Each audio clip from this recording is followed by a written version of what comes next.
Good evening, everybody, and welcome to another episode of What's Up, Cuz? I'm your host, Jason Palmer, along with my crazy cousin, the coach himself, Lancey Irvin, Woo! as we are coming to you live from the Chicago area just after Thanksgiving. We ate a lot. You ate a lot. I turned vegetarian during the Thanksgiving break. Oh, yeah, right. Okay. Okay, ask your cousin. I did. I'm a vegetarian now. I went vegan. Oh, Lord. Yeah, I'm going to have to do a follow-up with that. Anyway, everybody, we welcome you back to What's Up, Cuz. We hope you had a great holiday. You got to spend time with your family and friends and watch football and eat and do whatever it is that you like to do. And we're back here on Monday night to talk to you about what's going on in the world of sports. As always, we've got our lovely guests who are going to be coming on. And this week, we got kind of a different kind of feel to the show this week, Lance. We've got two young women who are coming on to tell us about two different fields, but it's also kind of related in terms of how we do these topics tonight. Mm-hmm. But we want to do something, first of all, with golf. We've been on the air about a year and a half now. We haven't been able to talk about golf yet. And that was one of the sports we really wanted to talk about. So coming up tonight at 6:30, we have professional golfer Shasta Averyhart who's going to come on the show, Lance. We got a pro golfer, someone who could actually talk about golf and know what they're talking about.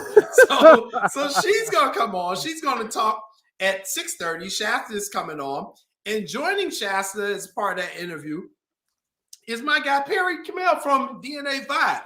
And he's going to talk because he's got a product out called a Jazz Sling. And you know this, and Ivan knows this as well, our producer. Recovery is really important to being a good athlete. Recovering from injuries, recovering after games, recovering after hard practices, how well your body can recuperate and you can build back muscle tissues and get all that soreness out and all that other stuff. Well, Perry and them have some equipment that is on cutting edge technology, and I wanted to bring that to everyone who watches our show. Can't wait to have him on. Can't wait.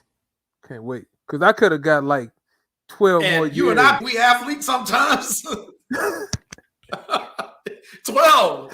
more. Okay. Years, if I would have had these knee injuries back in college, I could have been overseas somewhere. So I need to talk to that gentleman. I can't wait. Yeah.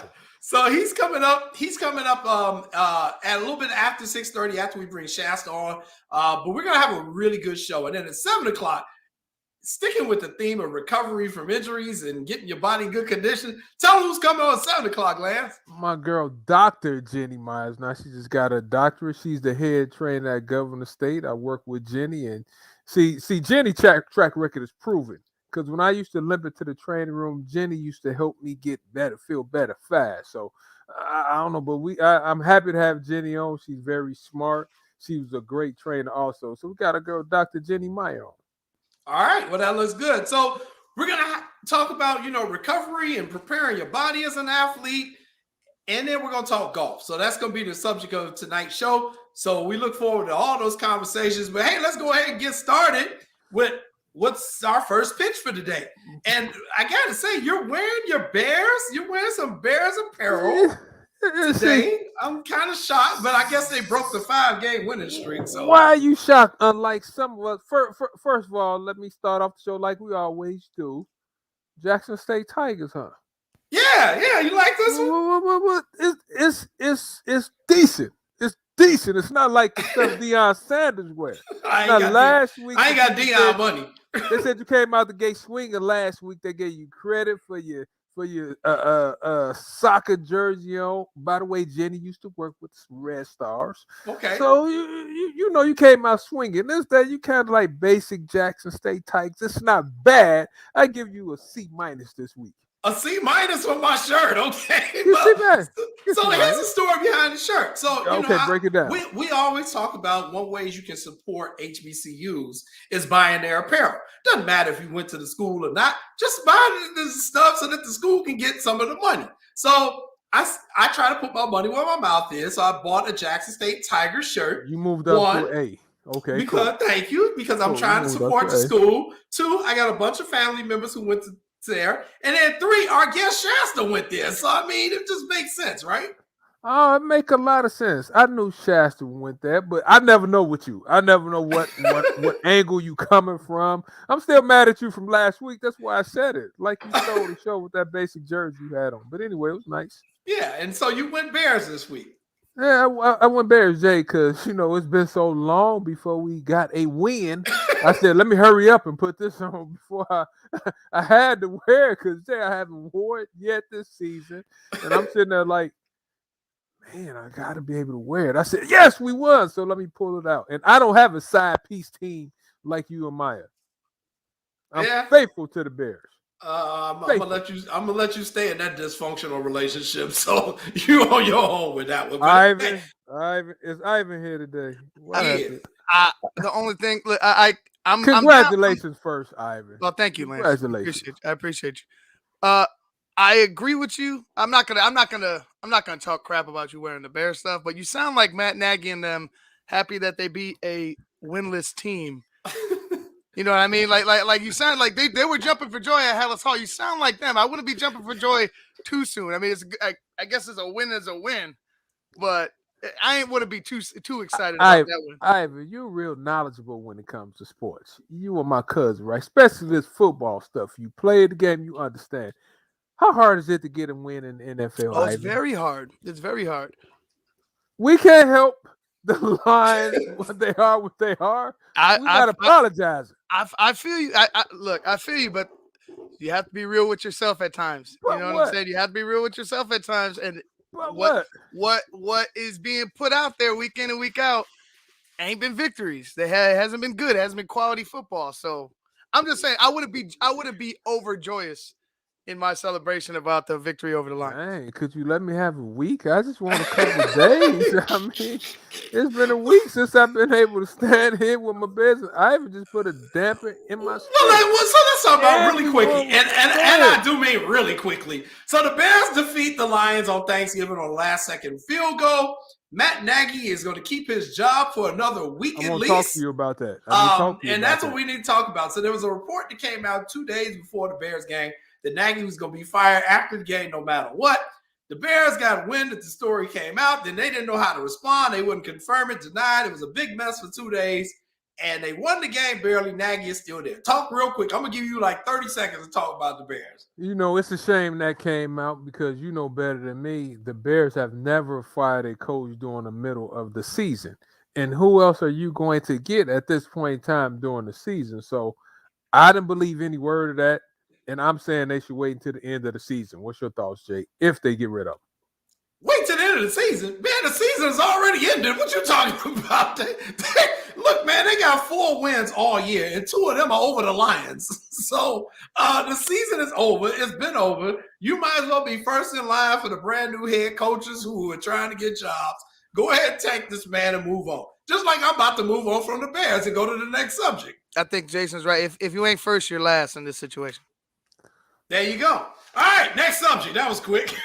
I need Shasta. Where's Shasta? She'll be on later. Anyway, coming up, we got to talk about this story because this news broke today as well.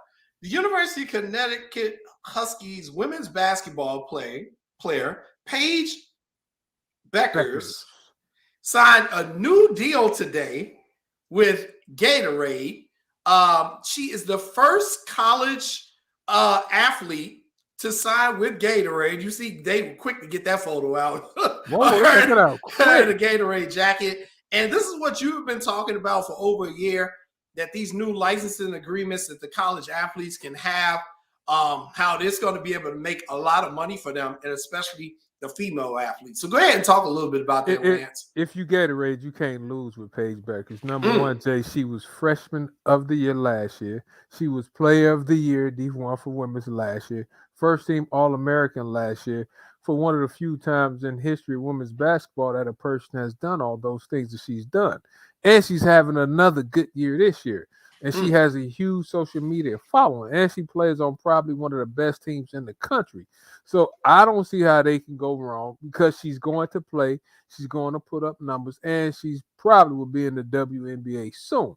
So they can't go wrong with an athlete like her.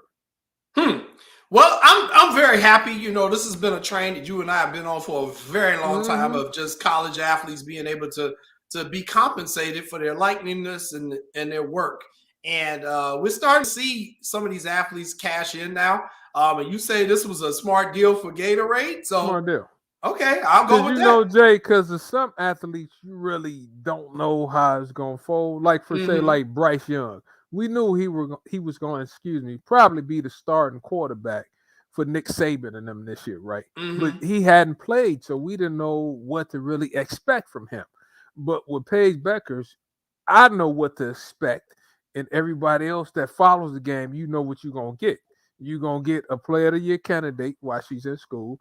She's winning at a high clip, exposure off the charts because they play some really good teams. Now, when they get to conference, it gets a little shaky.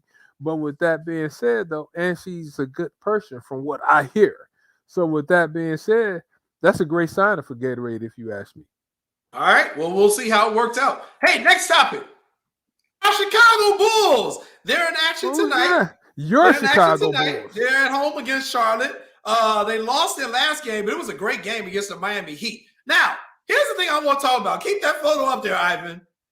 Miami's uniforms are terrible. Now, I know you all talked to me. We did a whole segment on these City Select uniforms, and you all didn't really like the Bulls ones. Them things Miami are wearing, those are just flat out ugly, Lance. I'm sorry. Jay, for the first time in a while, you and I actually agree on something. Those Miami Vice uniforms are terrible. I was watching the game. I said, they made a mistake with those. I thought the Bulls were a little bit better than what I thought, but those Miami Vice uniforms are awful. They really are. I'm on the same page with Lance. The Bulls impressed me a lot more than I thought they were going to do. The Miami's just garbage. See, I tried to tell you guys when it came out, like the Bulls, and y'all like, they're okay. They could have done this, but it pops when you see them, you know, kind of like live on TV with them in motion. Eric Thomas comments, he says they were gross. I said, are you talking about Miami or the Bulls, Eric? Let us know who you talking about. I like the Bulls shorts. I said I like the shorts. The jerseys was a throwback type, and I thought they was okay. But Miami, hideous. If they sent me a free copy, I wouldn't wear it. Okay, I hear you. And by the way, you can chime in the show anytime, too. Those of you who are watching us on the Facebook live feed or on our YouTube channel, go ahead and post your comments and questions for Lance and myself and for our guests coming up later on in the show. And by the way, if you're watching us on the app, we appreciate you watching us on the app. That Sports Zone Chicago app where you can download it in the 3 places that Lance Irvin knows off the top of his head. What are they, Lance Irvin? Amazon, Google Play, and what, YouTube? No. What? That is it. That is it. So doggone well you can't download nothing off YouTube. iTunes, Amazon. I apologize. Thank I got beside myself. Woo, yes, you did. I've been knocking it out the park for so long. I had to. I said I had to. You're entitled for a miss. You're entitled to a miss. That's all right. But hey, let's like and share. Please like and share. Let's talk a little bit about some peacemaking that has taken place. We all remember some years back, the Malice in the Palace. That was where Ron Artest got into the fight with Ben Wallace, and then the fans got involved. And well, there we go. That's what happened. It was about 17, 18 years ago. It was a big fight. I don't know who the referee thought he was breaking up at this point when I look at this little man trying to stop these large human beings. But we have an updated photo of Ron and Ben more recently here back at the Palace. And look, there you go. Ron Artest, Meta World Peace, has made peace with Ben Wallace over all the hell that broke loose in Detroit that night. Things have calmed down, and now we got the two gentlemen there giving each other a pound at a recent game. What were your thoughts on seeing that? You know, I'm happy that finally happened, but you know, a lot of the Pacer players, even though I know Ben played for my team, like they felt some type of way about Ron Artest. You know, a guy by the name of Jermaine O'Neal kind of felt some type of way too, because they had a really good team that year, Jay. They probably could have won it all. And I know Jermaine felt some type of way about Ron. And I'm happy him and Ben finally made up after 19, 20 years. At some point in time, you hope that. But, I mean, I'm happy because those were two tough guys, Jay. And that happened that night. That was a travesty for all basketball. Yeah, I mean, we're lucky, and I'm not joking about this. We're lucky no one was seriously injured or killed that night in Detroit. It was out of control. There were spectators running onto the court. There were people trying to actually fight professional athletes. They were throwing items. There were chairs that were being thrown from like 14, 15 rows up. The force of gravity. You get hit with a steel chair in the head. I mean, that thing could have gotten even worse than it was, and it was really bad. So, I was glad that the two gentlemen came together and took that photo and, to try to show everyone that, hey, we're okay with that now. It's, I'm sure nobody's happy that occurred. The NBA was not happy at all. David Stern just like suspended everybody. Yeah, because I think Steven Jackson got like 50 games. Yeah. Artest got maybe 60. Everybody and their mama got suspended that day, Jay. And it was, like I said, it was a sad day for basketball because you had two really good teams. And guys had an opportunity to win the championship that probably didn't get another opportunity to win one. That's why Jermaine O'Neal was upset too, because he thought they had a really good team, which they did have a really good team, right? Mm-hmm. So that was just a black eye on all NBA basketball, and I'm glad those guys made up. I am too, man. That was a really cool story. So let's stay on basketball. It was the holiday weekend. It was Thanksgiving holiday. And we talked last week, and you said you were not going to help your wife, Paula, cook. And then that was pretty much what you said you were going to do for Thanksgiving.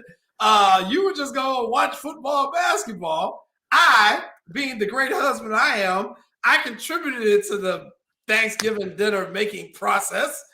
But, I knew you were watching a lot of basketball. So tell us a little bit about what all you watch, because you are a basketball connoisseur. Right. So break down to me what were some of the best games and what you saw. Some of the best games. Well, that Bulls and Heat game was great. Followed by, I saw mostly every college basketball game that you can imagine. UCLA, and Gonzaga game was great. That Duke Gonzaga game was off the charts. U of I women, I saw Coach Corey and them play. They didn't get opportunity. They didn't get a win, but that game. So I saw my brother Nick Irvin play. I saw football games, Jay. I saw Missouri play. I saw mostly every Power 5 basketball team in the country play.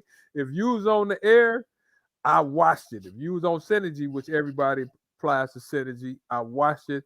I saw Texas women play. Texas women team is ridiculously good this year. I saw our girl Kelly Bond. Saw Texas A&M play. I saw everybody. If you name a team, I saw them play. Arkansas, Missouri, Texas, Florida basketball. Florida really good, Jay, too. So make sure Florida. So that's what I was going to ask you. Who really impressed you from what? It's very early in the season, but so far, who has impressed you so far?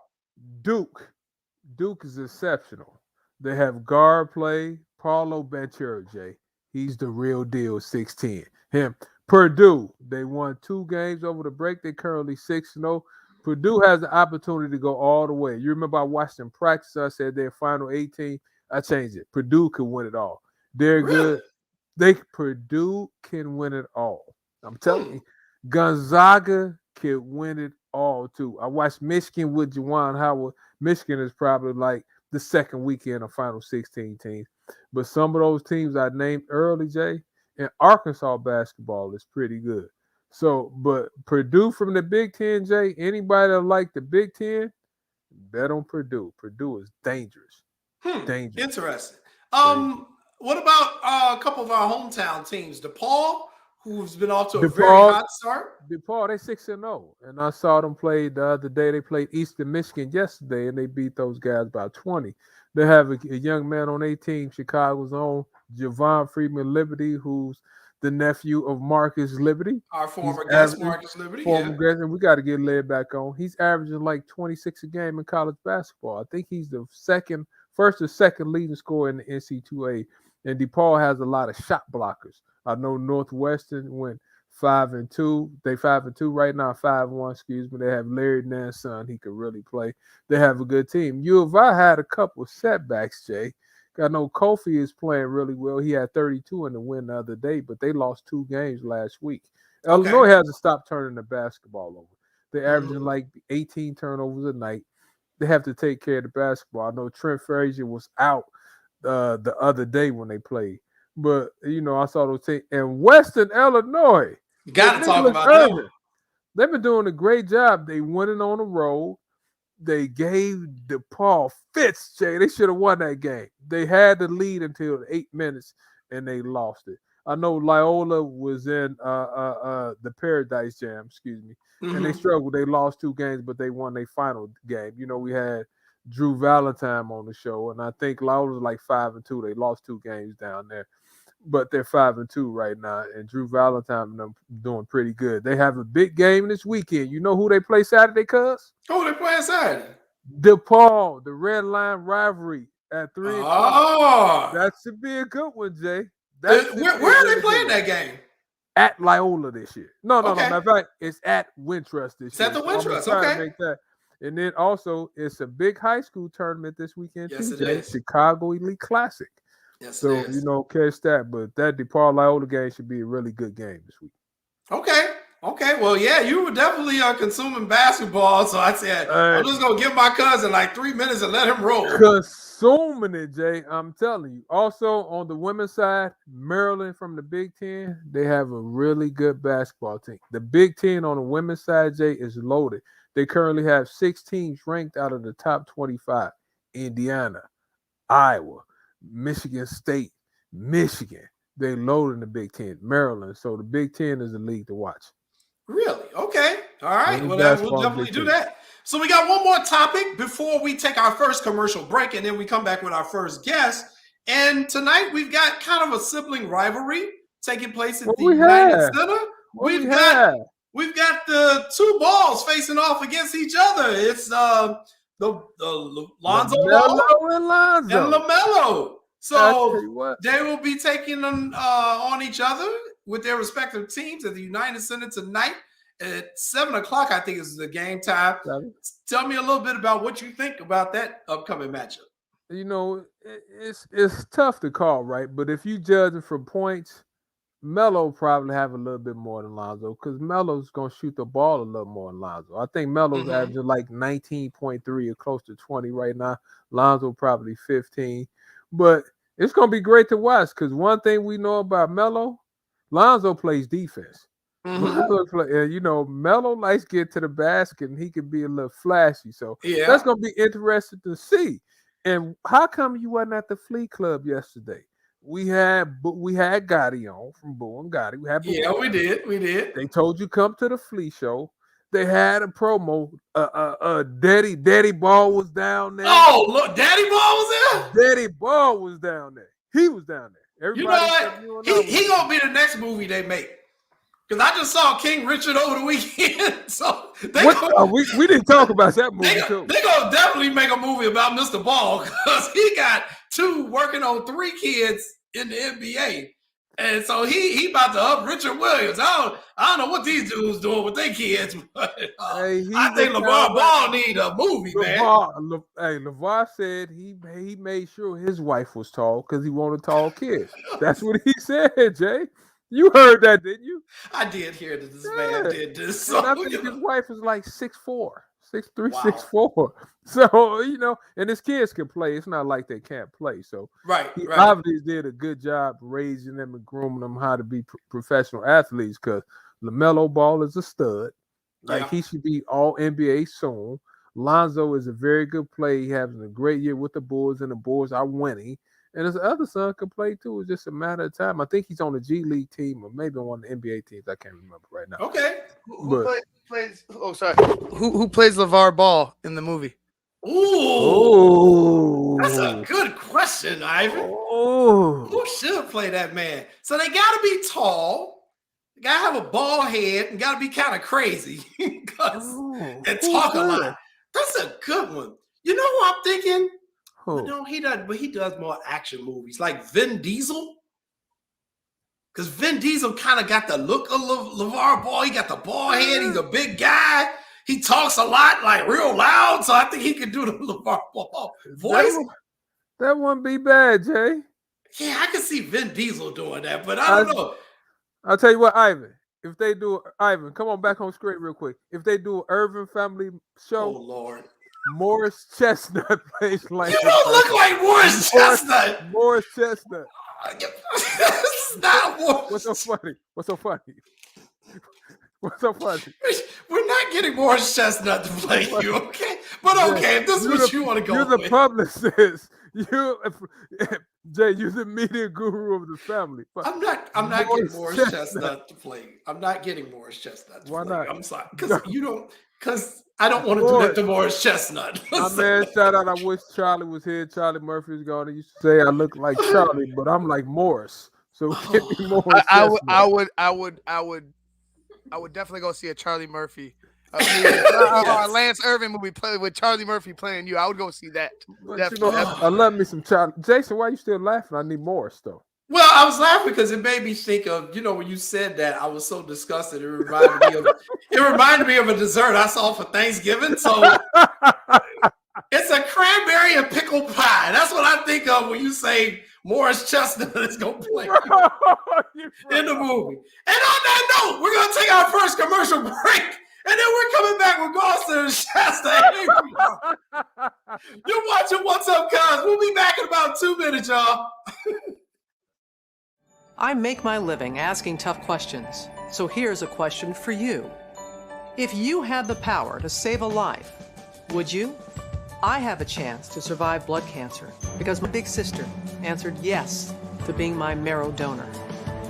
Right now, you can go to bethematch.org and offer a cure to someone with a disease like leukemia. So, what will your answer be?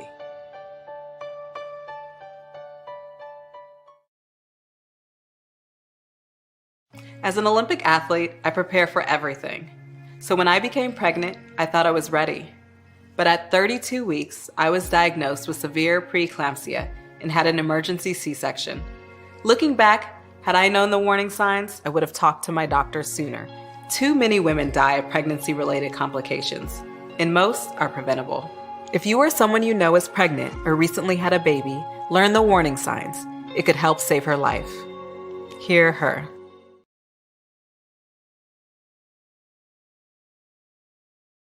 Right now, the COVID-19 vaccines are available to millions of Americans, and soon they will be available to everyone.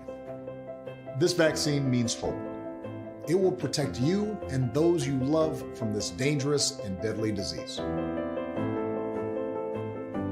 I want to go back to work and I want to be able to move around. To visit with Michelle's mom, to hug her and see her on her birthday. You know what I'm really looking forward to is going to opening day in Texas Ranger Stadium with a full stadium.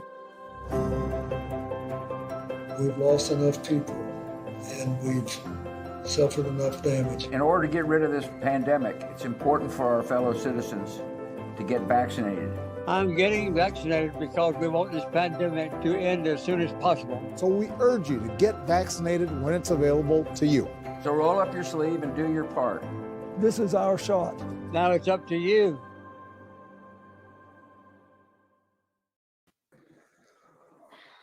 Welcome back, everybody, to What's Up, Cuz. I'm your host, Jason Palmer, along with my cousin, the coach himself, Lancey Irvin. For those of you who are tuning in on our Facebook Live feed, we appreciate that. Go ahead and ask us your questions and send us your comments. If you're watching us on YouTube, do the same. And if you're watching us on the app, go ahead and do that. And, just want to remind everyone, remember, we started this show during the pandemic. The pandemic is still going on. There's now a new variant of the virus that has come out. This thing is going to keep mutating. That's just the way viruses work. So, everybody stay disciplined out there. We strongly encourage you to get the vaccines. I got my third booster shot last Tuesday. So I'm feeling really confident about science. And I know you've gotten all your stuff kind of lined up too. So again, we're this weekend, Jay. I got it. Matter of fact, 2 days ago. So yeah, there you go. So we continue to encourage people, just be smart about this virus. We're trying to knock this thing out. All right. You ready to get to our next topic? You know what? I am, but I'm not. I can't believe you clowned your cousin like I didn't that. clown you yet. You a hater, like the kids say. That's You what I'm a hater. about. There you go. You and this guy look just alike, Lance. That's real close, Lance. I haven't beside himself too. I tell y'all. Oh, Lord. I guess I'm gonna get Will Smith to play me in the next movie then, if you gonna get Morris. But anyway, You're gonna get Danny DeVito. But hey, it's time for our first guest of the evening. So let's talk a little bit about her. She is a professional golfer. She went to Jackson State University. You see, I'm wearing their shirt today. So I did not know that there are over 50 HBCUs that have men and women's golf programs. So that was something that I learned. But Shasta is the person we've been trying to get on the show for a while. But, you know, she's a pro golfer. She's always traveling. She's got a lot of stuff she's doing. But I reached out also to DNA Vibe. And we're going to talk about their products a little bit later on. And she's an ambassador for DNA Vibe. And Shasta was so happy that we reached out to them because she really wants to talk to our viewership that we have and talk about the sport of golf, which I just took up last year. I broke 100 twice, Lance. I'm getting there.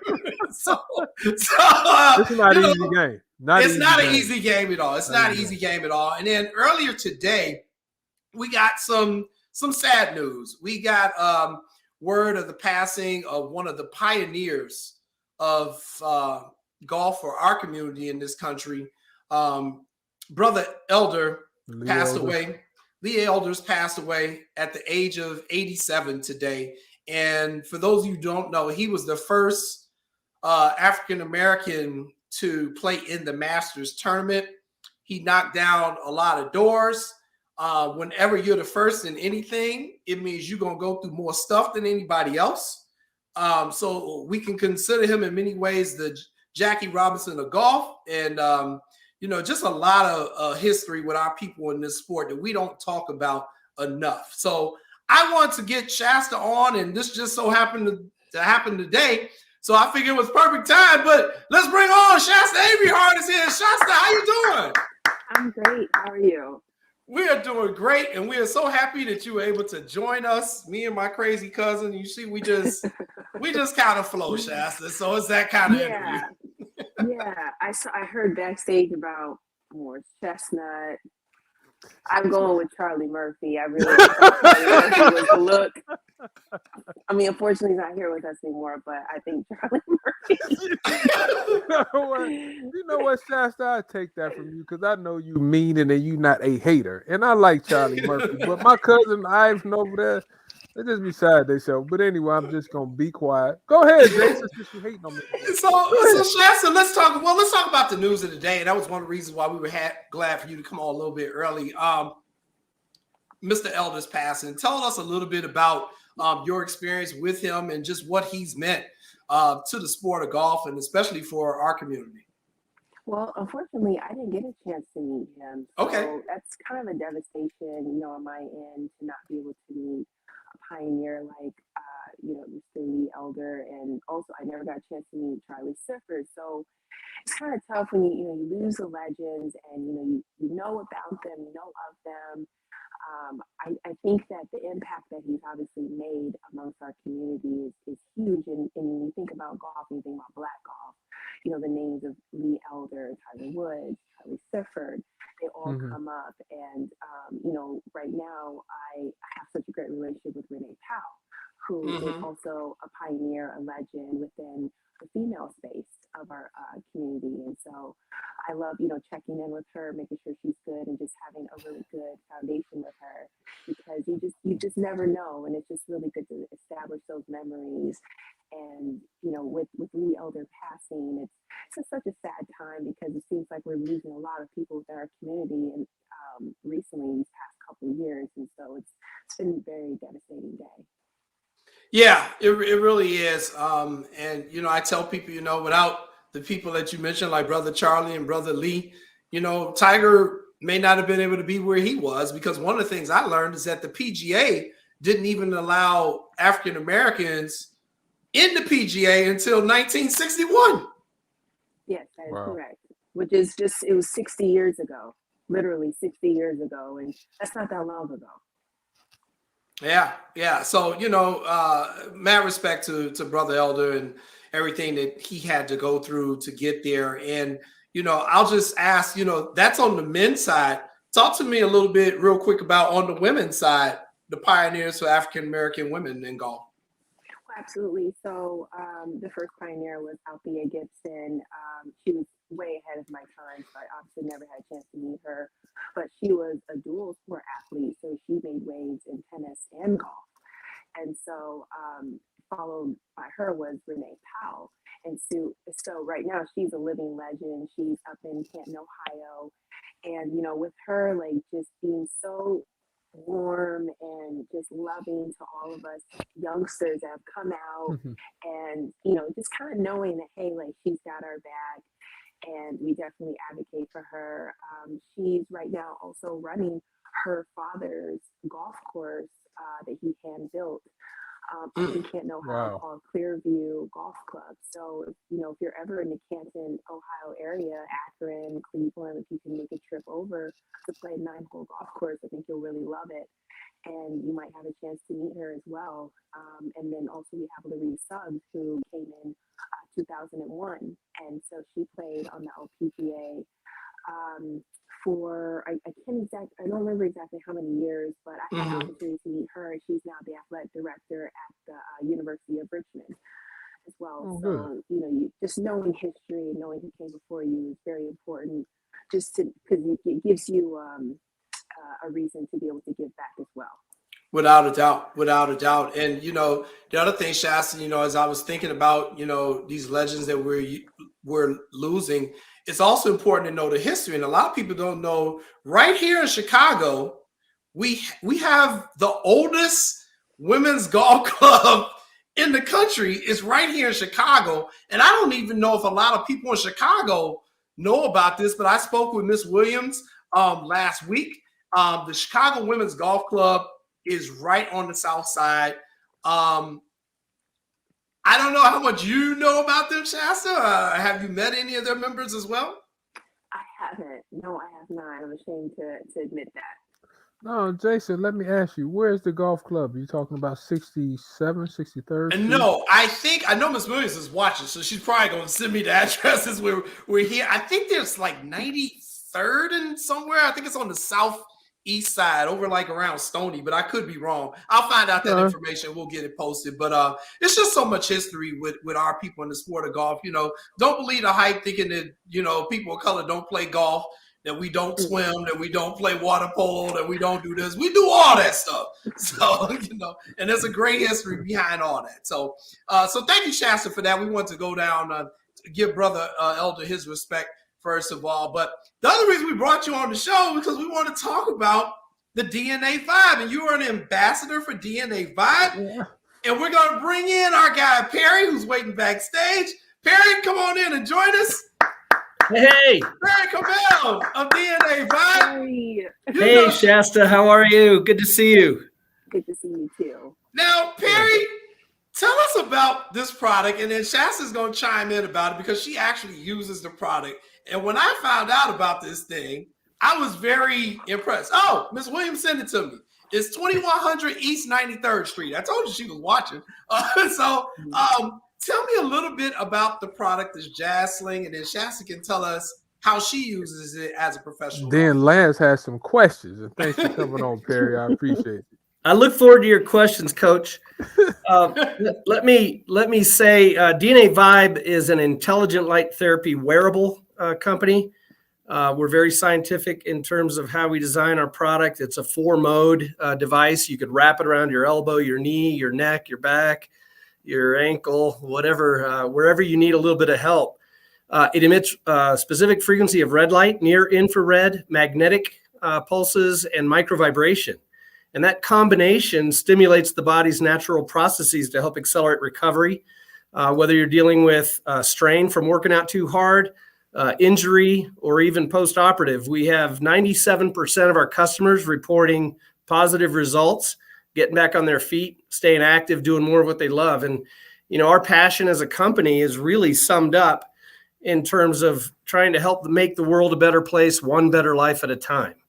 And whether you're a professional golfer, Shasta, we're so honored to be able to work with you, or you're a grandmother just trying to stay active with the grandkids, or everything in between. It's all about helping more people do more of what they love at a higher level for a longer time.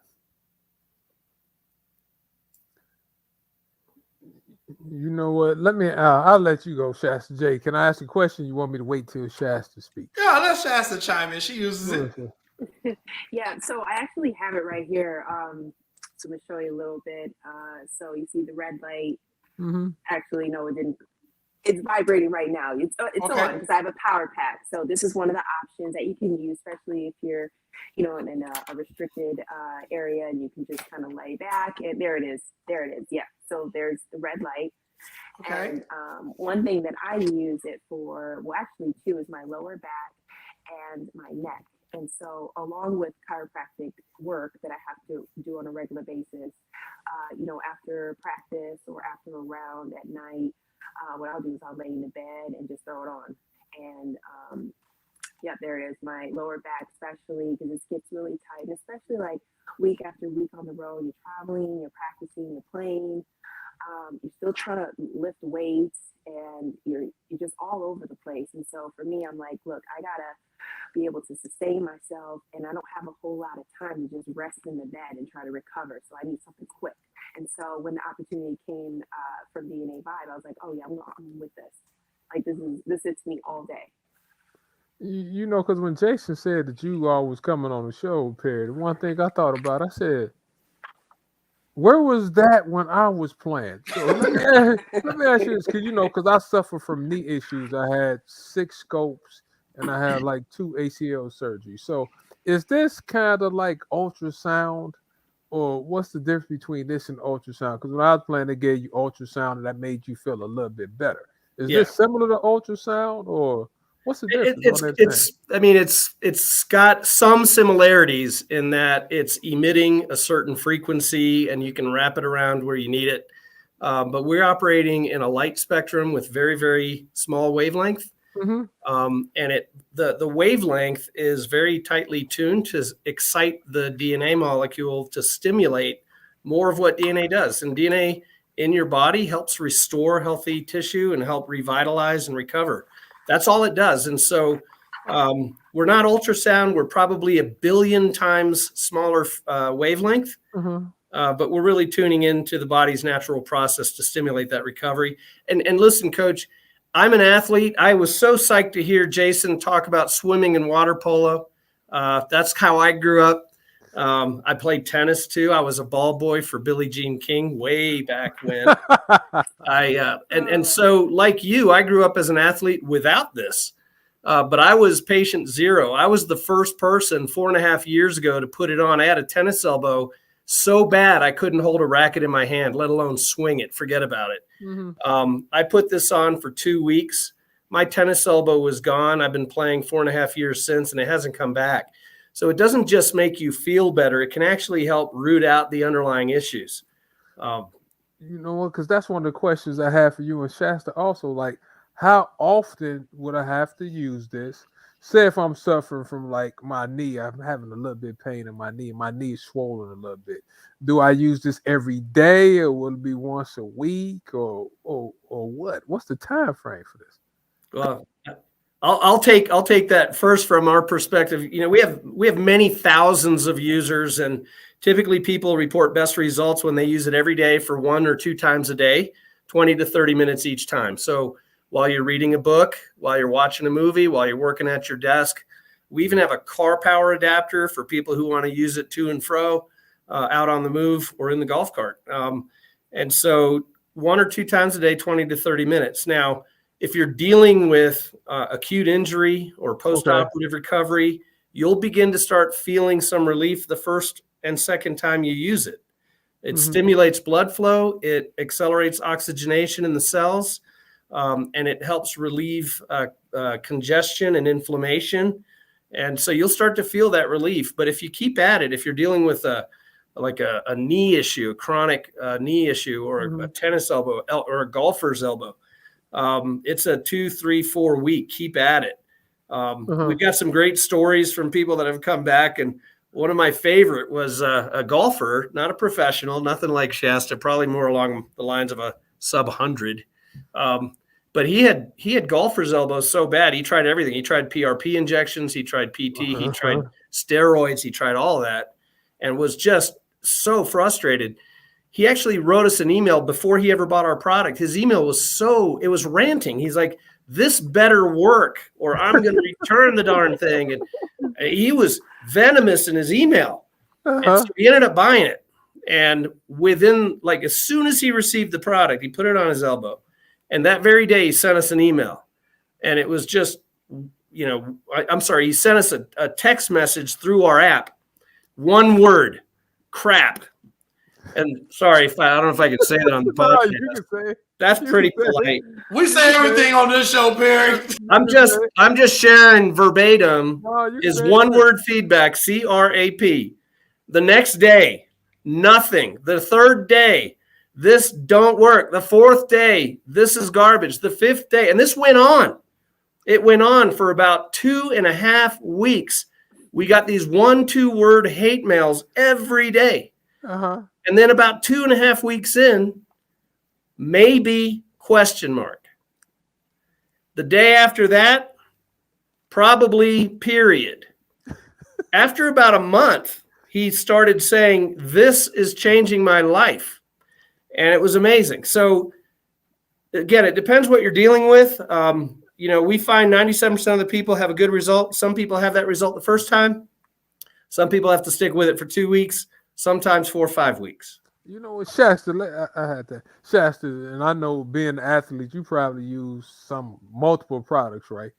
When did you figure out this was the product for you? Because I have used it all. And after a week or two, I'm like, man, my back's still hurting. So when did you decide it was a product for you?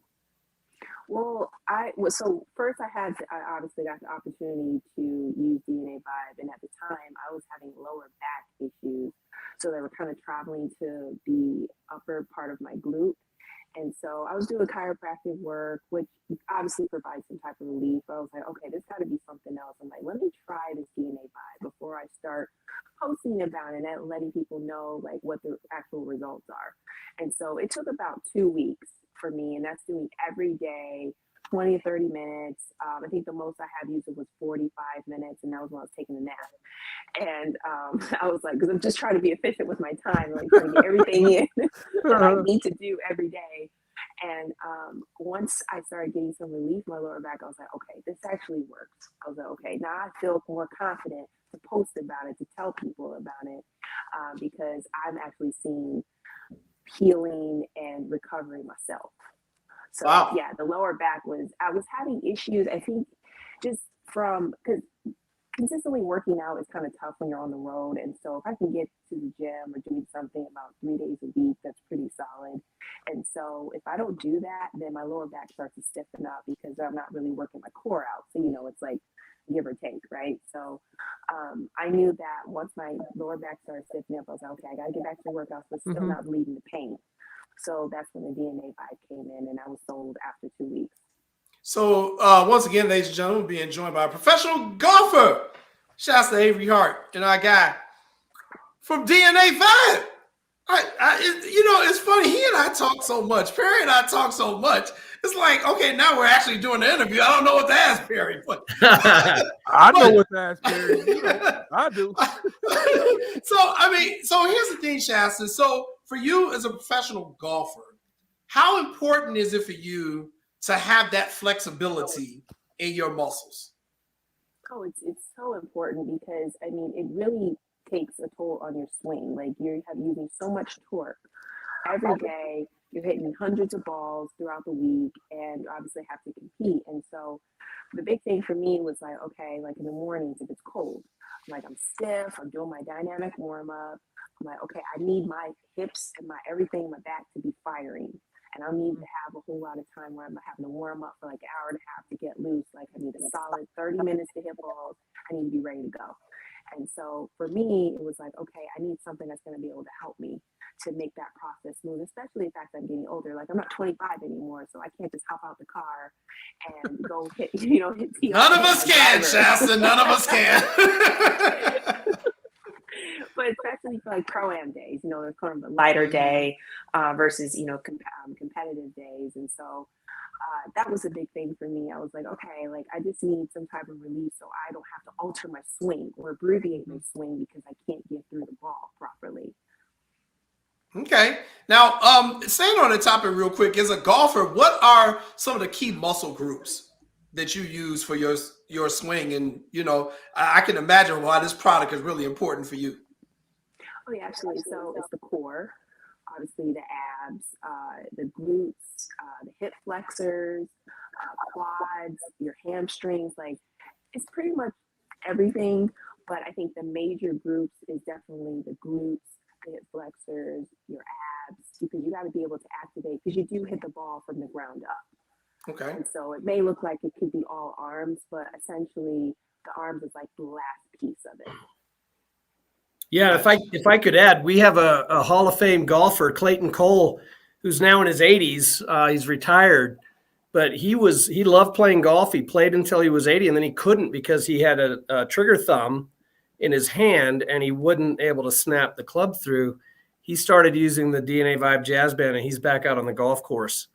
And so, it's all kinds of things, whether it's the golfer's elbow, trigger thumb. I mean, it's really the whole thing.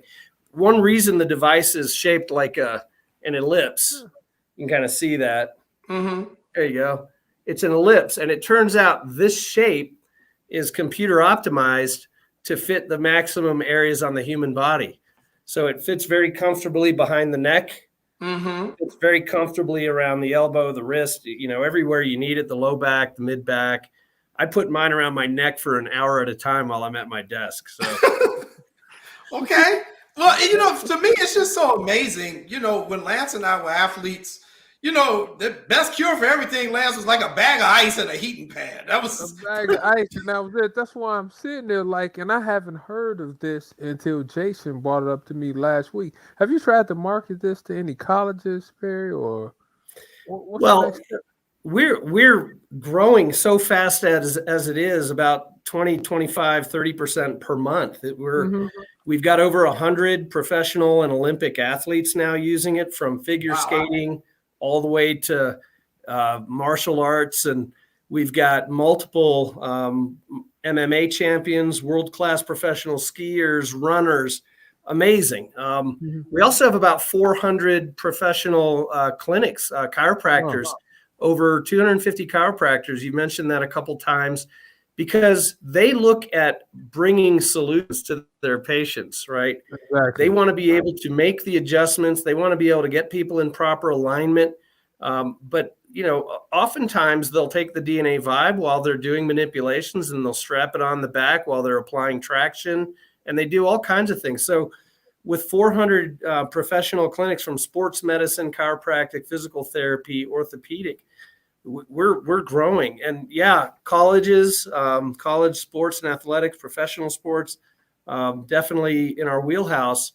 And one thing, Coach, we tell people is, look, this is great for athletes, but it's also, as I mentioned, it's great for, grandma, grandpa. It's great for that middle-aged guy who spends too much time doing yard work, or goes out for a run and pulls his hamstring, or we got a lot of young high school athletes too, like, kids who they're out from throwing the football, and they're on the bench trying to nurse an injury and getting them back out. And really, that's what inspires us each and every day. We just love to help people do more of what they love.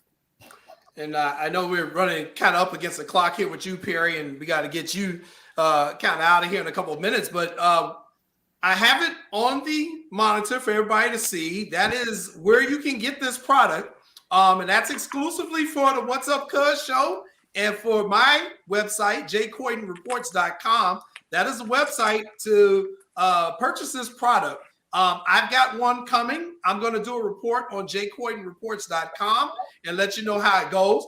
I promise you, Perry and Shasta, I will not do an evaluation after 48 hours. I will give you like 30 days before I give this. I won't be that guy who's sending you a text every day. But tell us where they can get the product and how much it costs. All right. DNAvibe.com. You can see that inside that link you put up there. DNAvibe.com. Usually running a promotion that'll bring you the product for under $200. We have a version for about $139, $140.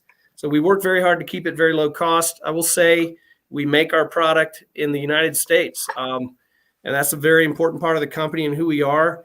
We looked at what everybody does. You know, you look at your iPhones, you look at your Fitbits, they're all made overseas now in huge factories. And we turned that paradigm upside down. We figured out how to build advanced electronic products in a micro factory. About a 40-foot shipping container is about the size of a factory that can do something like 20,000 units a month.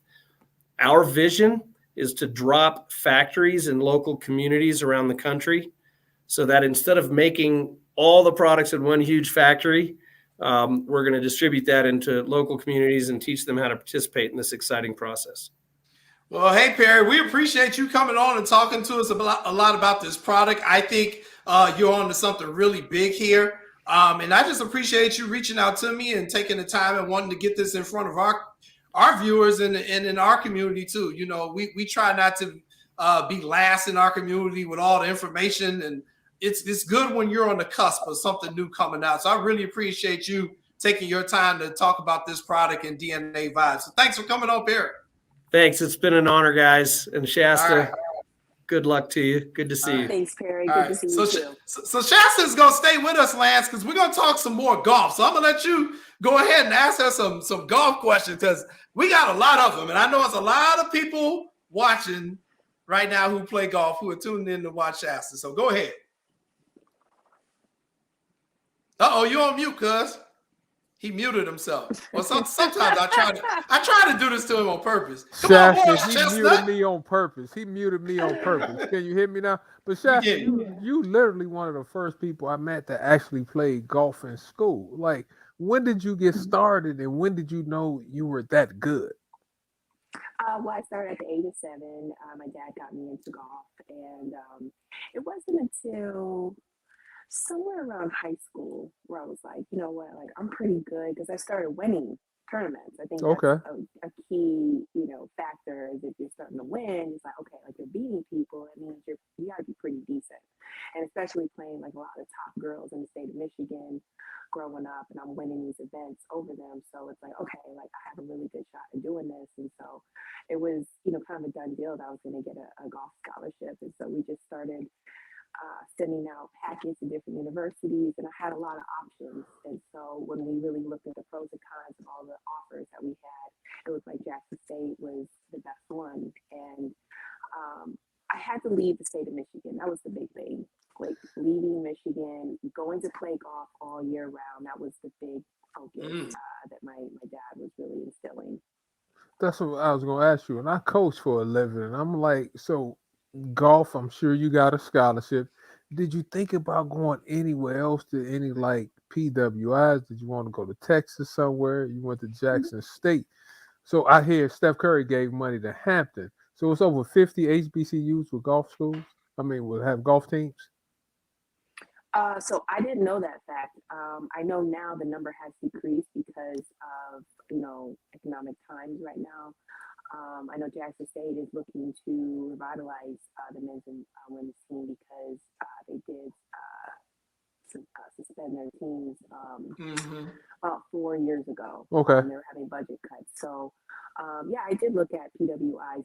My dad's a University of Michigan alum, and so that was one of the schools I really wanted to go to. And I didn't grow up knowing anything about HBCUs, to be honest. I grew up in Michigan.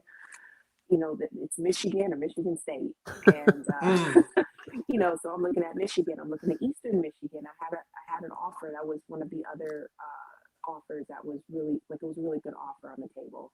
And Jackson State being down south, going on a visit down there, I didn't see anything different. That was what threw me off when I went down there, because growing up in the Flint public school system, the demographic is about 50 to 60% of Black students. So for me, going to Jackson State on a visit, it just looked like it was the same situation. Like, oh, just a regular school that a lot of Black people wanted to go to. And so it wasn't until, I signed and went down and had University Success 101 and sitting in class with my teammate and, they bring up HBCU and I'm like, what's this mean? And then historically Black college university, I'm like, oh, this makes a lot of sense. I said, how did I not know this? But it was such a great experience in Jackson State. Like I had a lot of fun. It was really fun. Yeah, and I mean, I know Jackson State, when they had that golf program, they won a lot of SWAC titles. Is that they were a very successful program, and it was sad they had to suspend it. But I mean, they now have Deion Sanders as your football coach. Deion is bringing a lot of attention to the university. He's bringing a lot of money into the athletics program. How big of a factor do you think Deion being down there is going to help in their efforts to revitalize the golf program? Because we all know football funds everything at these schools. Yeah, absolutely. I mean, definitely Deion has brought so many resources to Jackson State. And, also the men's basketball team brings a lot of revenue. They're on the road right now doing about 12 non-conference games. And those are big money generators for the athletic program. They're being compensated to come play some of the Big Ten schools like University of Indiana, University of Illinois. And so that also goes towards, the pot for the athletic program. And so now with the AD and the assistant AD, we've had a few conversations about, okay, like we think we're raising enough money to be able to, now we got to start looking at a coach. Got to bring a coach in. We're going to need someone to be an assistant. And so these are the conversations that are being had right now. And with Deion bringing in those extra resources, I think the golf team will be able to have even more than definitely what I had when I was there. And especially a player like myself coming back and being able to be like, hey, listen, like I've been around a lot of, players from USC, Wake Forest, Duke. I know all of the resources that they had, whether it's technology resources, access to a sports psychologist, having access to better equipment, things like that. I'll be able to at least help, contribute and be like, hey, this is what we need and checking off the boxes.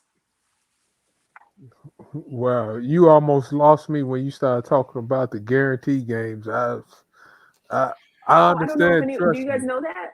Oh yeah, he does.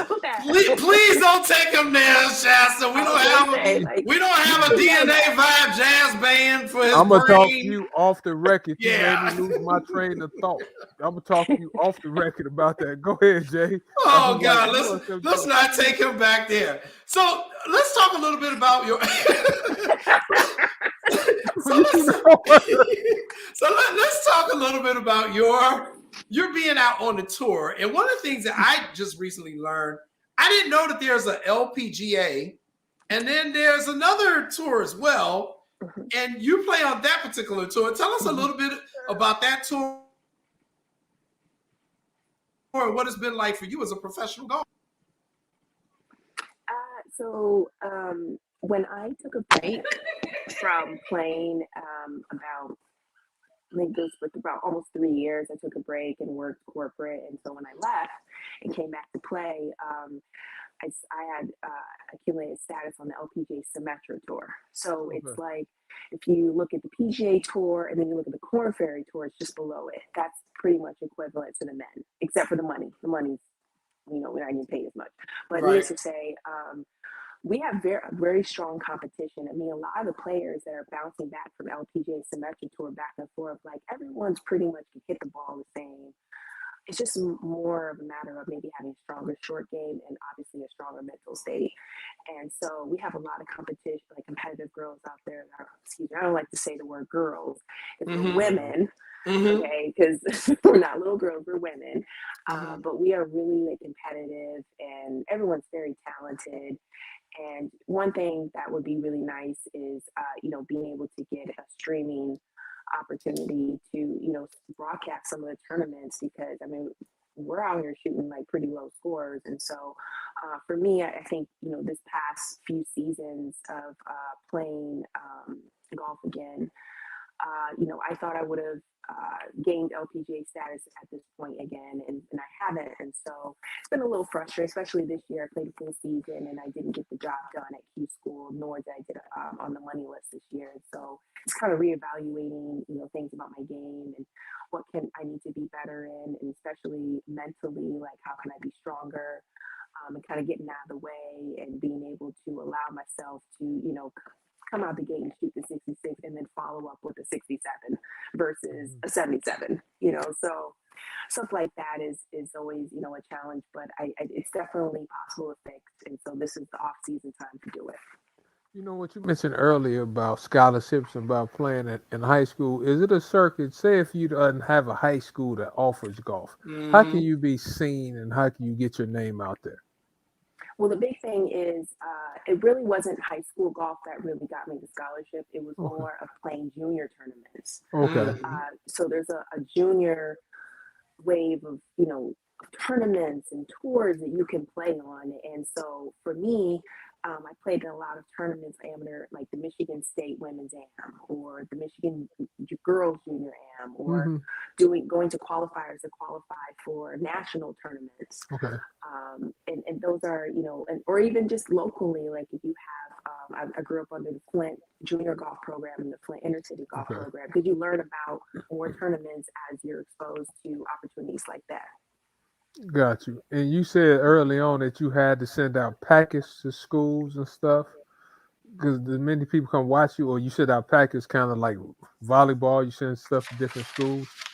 Well, yeah. So it's so long ago, but I'm sure things have changed a little bit now on how you're able to, send out your highlights to different college coaches. But at the time, my parents put together a DVD along with a paper resume.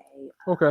Wow. Good tournaments I played, and my GPA, like other extracurricular activities, and just send it off and just to see like what kind of responses we were getting from. We started at Big D1s because we wanted to stick with Division 1, and then we looked at some Division 2s, and then we just kind of gathered all the offers, and that's kind of how we did it. But I think now I'm sure it's a little different, I'm sure, like the way to do it, but a resource that a lot of people could reach out to if they're trying to get their kids a scholarship, especially the fact that they're really good. Like you can't like shoot in the 80s and expect to get like a college golf scholarship. Like it doesn't really work like that anymore. It just doesn't. Like you do need to be good. Because it's like you need to be decent, especially for men, but even for women, like you still need to be good. And so with that, a resource could be, so if you find her on Jamie Taylor, who runs Black Golf Directory, which is the Instagram name, Black Golf Directory, that is a great resource. And Mackenzie Mack, those two women, Jamie Taylor and Mackenzie Mack, are two resources that would definitely be able to help parents guide them in the right direction to, get their kids noticed and who to reach out to for the kids to be noticed. Once again, we're being joined by professional golfer Shasta Avery Hart. And Shasta, the other thing that I think is really important, for people like me who are not going to get a scholarship or go on pro, but we're trying to pick up the sport. I picked up the sport during the pandemic because there wasn't nothing else to do. The golf course was open. And I was like, I've been talking about this. Let me just buy some clubs, go out there and start tearing up grass and hitting balls in trees. But I got started with it. And one of the things that's helped me is the Black Golfers Association on Facebook. Through the use of social media now, you can connect with people from all over the place within our community who can kind of get you started, give you tips. There are different events. Obviously, here in Wisconsin, similar to when you lived in Michigan, you can't play golf year round, but you can get out there and play. How big of a aid is it now that they have these social media groups which can help introduce people from our community to the sport?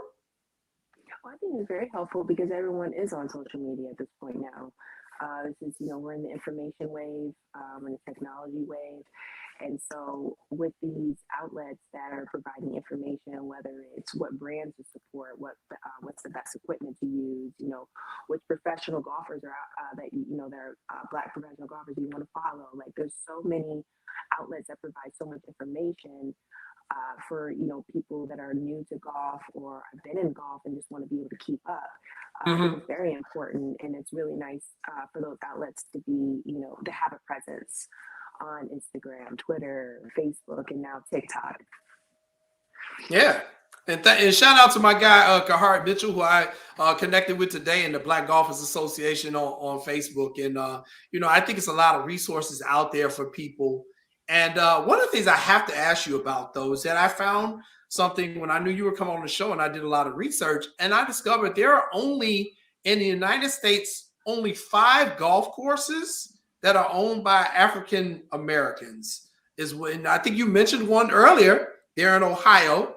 And then the rest all seem to be in Florida. I think one is owned by the ex-wife of Bob Johnson from BET in Florida. Michael Jordan, I think, has one in Florida, and maybe a couple other people. What can you tell us about that? And are you surprised that there are not more Black-owned golf courses?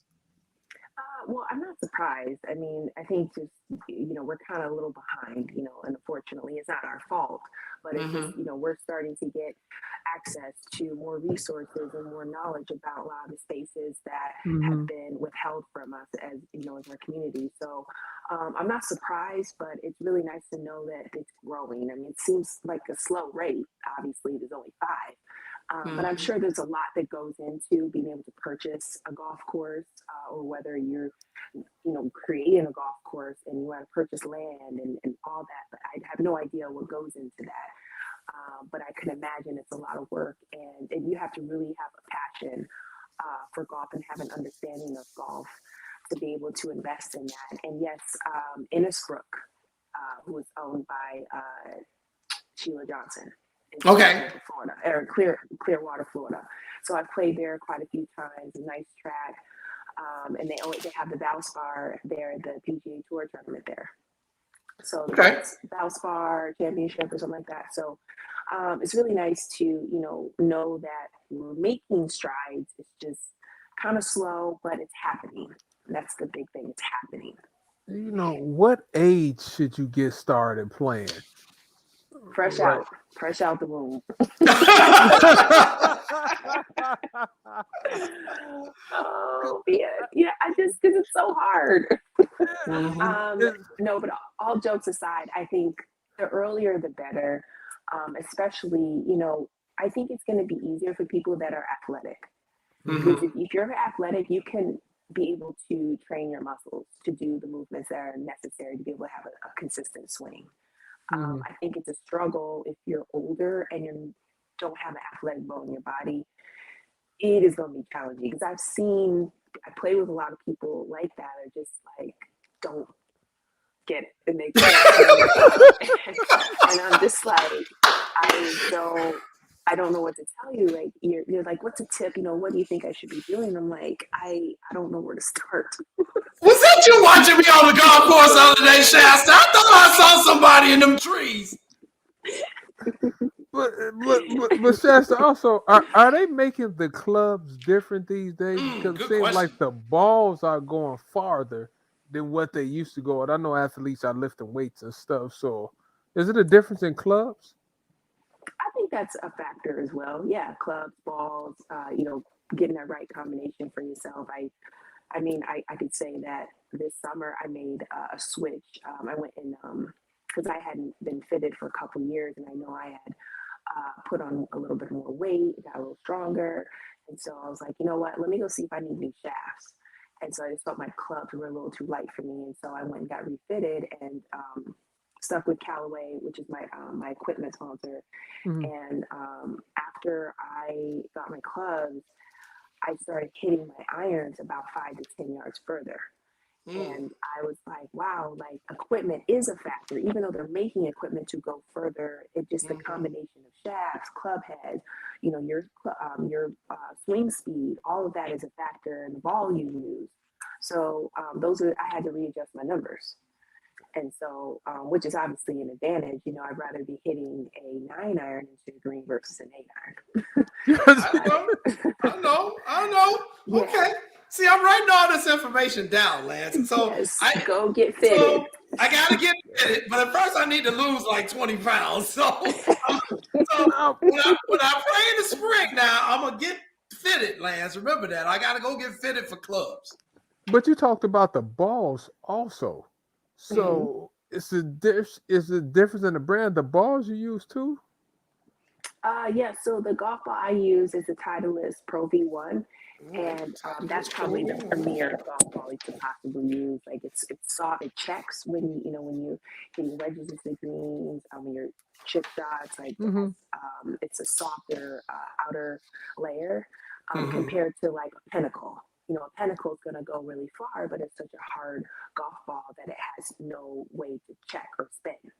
And so, for professional players, we're not going to use a Pinnacle. Like we don't really care so much about the distance. We're going to need a ball that's soft, that's going to be able to react to the greens. And there's just so many brands with with different types of ball faces. And so I've used Titleist since freshman year of college, and I have not switched. Wow. See, that's the problem, Lance. See, I'm learning a lot of stuff here. One of the reasons why I didn't buy the different balls, Lance, is because when you keep hitting them in the water, it doesn't matter what brand you buy. Yeah, if you hit them in the water, like, you can get expensive. I can see why you don't buy a Pro V. Like, you're not going to go buy a dozen of Pro Vs. It's like $50. And you know what, Shasta? Because like 7 years ago, I started golfing. I haven't really golfed since. But a friend of mine was like, "Man, those clubs you're using are too little for you." Because my wife, she was just getting me started. So I used that. Then he said, "Try this one," and I hit that ball far as heck. So you suggest people getting started should go get fitted, or should you wait to see if you're gonna like the game first? Good question. Before you get fitted. I would say wait. Get your lessons. You got to get lessons, unless you're going to go on YouTube and learn how swing the club. It's another way to do it. But that is not me, Shasta. By the way, that was not me. That's him. That was not me. I would definitely suggest waiting until you have somewhat of a foundation with the technique, the fundamentals of the golf swing, and then now let me go get the equipment that matches my particular swing type, because everyone has a different swing. So I would just say hold off, don't go and get customized clubs until you have an established golf swing. Got you. What's the price range to get fitted clubs for those of us don't know? Because I don't have money like Jason. I only have money like Morris. Like Morris Chestnut. I would say a fitting can range anywhere from $100 to $350. Okay. Got you. And the $350 is like getting the whole set. You're at one like a True Spec. True Spec is a company that specializes in fitting individuals. So that's like on the higher end. And Shasta, just a couple more questions here before we gotta let you go. But I wanted to ask, are there similar challenges for women's golfers playing on the Pro Tour that we've heard from athletes in the WNBA, the National Women's Soccer League, the women, even on the women's tennis tour before Venus and Serena got there, the prize money differential was just ridiculous. And, they've tried to balance that out. What are some of the challenges that are going on the women's tour? And what are you all trying to do, since we're now in this age of social justice and trying to right wrongs from the past and get women equal pay and equal access to facilities and all that stuff? What are some of the things you could talk about for the women's side in golf? I would say money is still an issue for sure. I definitely think the LPGA is pushing, sponsors for 2022 to really kick it up a notch. Chevron is going to be the new sponsor of the ANA, which is the first major out west on the LPGA tour, and so they have kicked in a lot of additional money into the purse, where the winner is going to take home like I think 60% more than what the winner has in the past, which is obviously making strides, is what we're working towards. But I also just seen some of the differences, the viewership, the exposure compared to the men is a significant difference. I look at even just the quality of the golf courses is a difference sometimes. I see even just in regards to the setup of the golf course, sometimes there, could be a difference there. The sponsors really, especially as a first year sponsor, you don't know really what to do. So you're having to be guided by the tour to know, like, hey, this is what is expected to a traditional golf tournament. And so sometimes I think, as a tour, we're kind of looking at, as who, the people that speak on behalf of the players. They're out there on the sales and they're, finding the sponsors and the venues. And they're kind of like, okay, it's like a mindset of taking what we can get versus a demand of what we deserve. And I think that's the difference sometimes. I'm not inside, I'm not on that side. I don't know what goes on behind the scenes. I'm just on the outside. I'm playing and I'm showing up and I'm looking to see like how things are set up. And compared to the men, like you just look at the LPGA and the PGA Tour tournaments look like it's so much entertainment, it's so much going on, like it's a complete party from Thursday to Sunday. And we look at the LPGA, it's not really like that, unfortunately. And so it's just trying to get more support, people coming and finding interest, particular players that they like to follow. And maybe LPGA looking more towards the entertainment side of the game, just to kind of mirror the PGA Tour. Because like they're obviously what we're looking to strive to be. So I agree. Well, Shasta, I have to. Go ahead with that one last one, Lance, real quick. Shasta, do me a favor. If you see my cousin Jason out there golfing, could you help his dressing? Could you tell him where he could go to get some nice golfing wear, please? Please promise me that. What? That's all I want to ask you. Go ahead, what's wrong with the attire? Like basic stuff. He like basic stuff. Would you tell him what he needs to wear when he's golfing? Like, I don't need all them colors, man. I'm a basic kind of guy. Shasta, you want him to be flashy.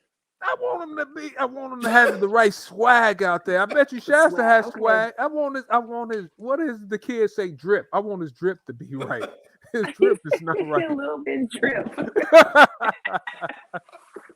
We have fun on the show, Shasta. Shasta, I'm just trying to hit the ball straight. That's all I'm trying to do. Like, my focus is the golf ball from point A to point B.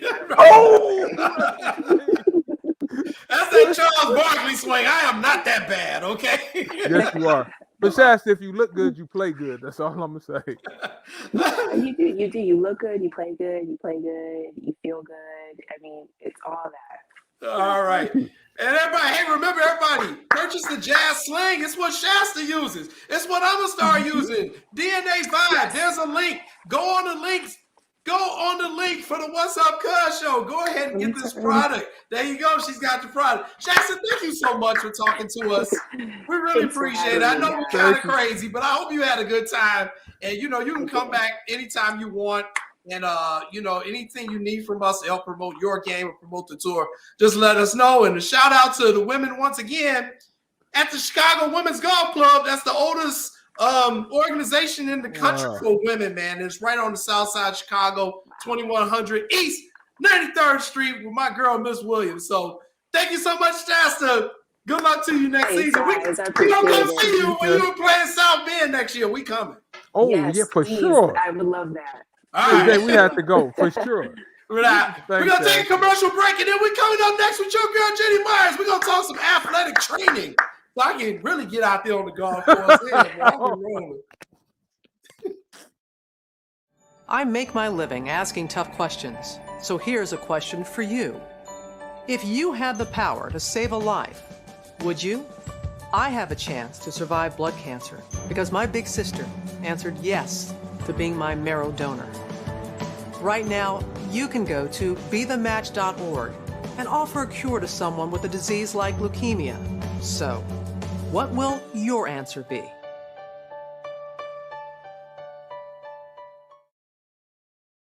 As an Olympic athlete, I prepare for everything. So when I became pregnant, I thought I was ready. But at 32 weeks, I was diagnosed with severe preeclampsia and had an emergency C-section. Looking back, had I known the warning signs, I would have talked to my doctor sooner. Too many women die of pregnancy-related complications, and most are preventable. If you or someone you know is pregnant or recently had a baby, learn the warning signs. It could help save her life. Hear her. Welcome back, everybody, to What's Up, Cuz. Yeah, I'm still eating dinner while I'm doing the show. Don't be talking about me, Lance. Oh my goodness. Oh my goodness. This guy. You just took the show to a whole nother level. Hey man, since I'm eating, you go ahead and introduce the next guest. I haven't taken me off. I gotta finish these last couple. I'm leaving on Ivan, but our next guest is one of my favorites. I met this young lady a couple of years ago, and I'm so happy that she has a doctorate now. But she is one of the best trainers I know. I work with her at Chicago State. She's the head trainer at Governor State. She worked at Lewis University with my man John Plenick. That's the AD. We always wanted to have a trainer on the show, so I called this young lady and asked her if she could come on. Bring on my girl, Dr. Jenny Meyer. Coach, so good to see you. What's up, Jenny? How are you? You know, living the dream every day. How you been? Jenny from the block. I'm doing good. Jason, Jenny is really my girl. She's like a little sister to me. She was great in the training room. So, man, I'm happy to have you on. And excuse him for eating, Jenny. I know you just logged on. Oh, if anyone's got to eat, they got to eat. I'm not going to stop anyone from doing what they need to do. Fuel your body properly.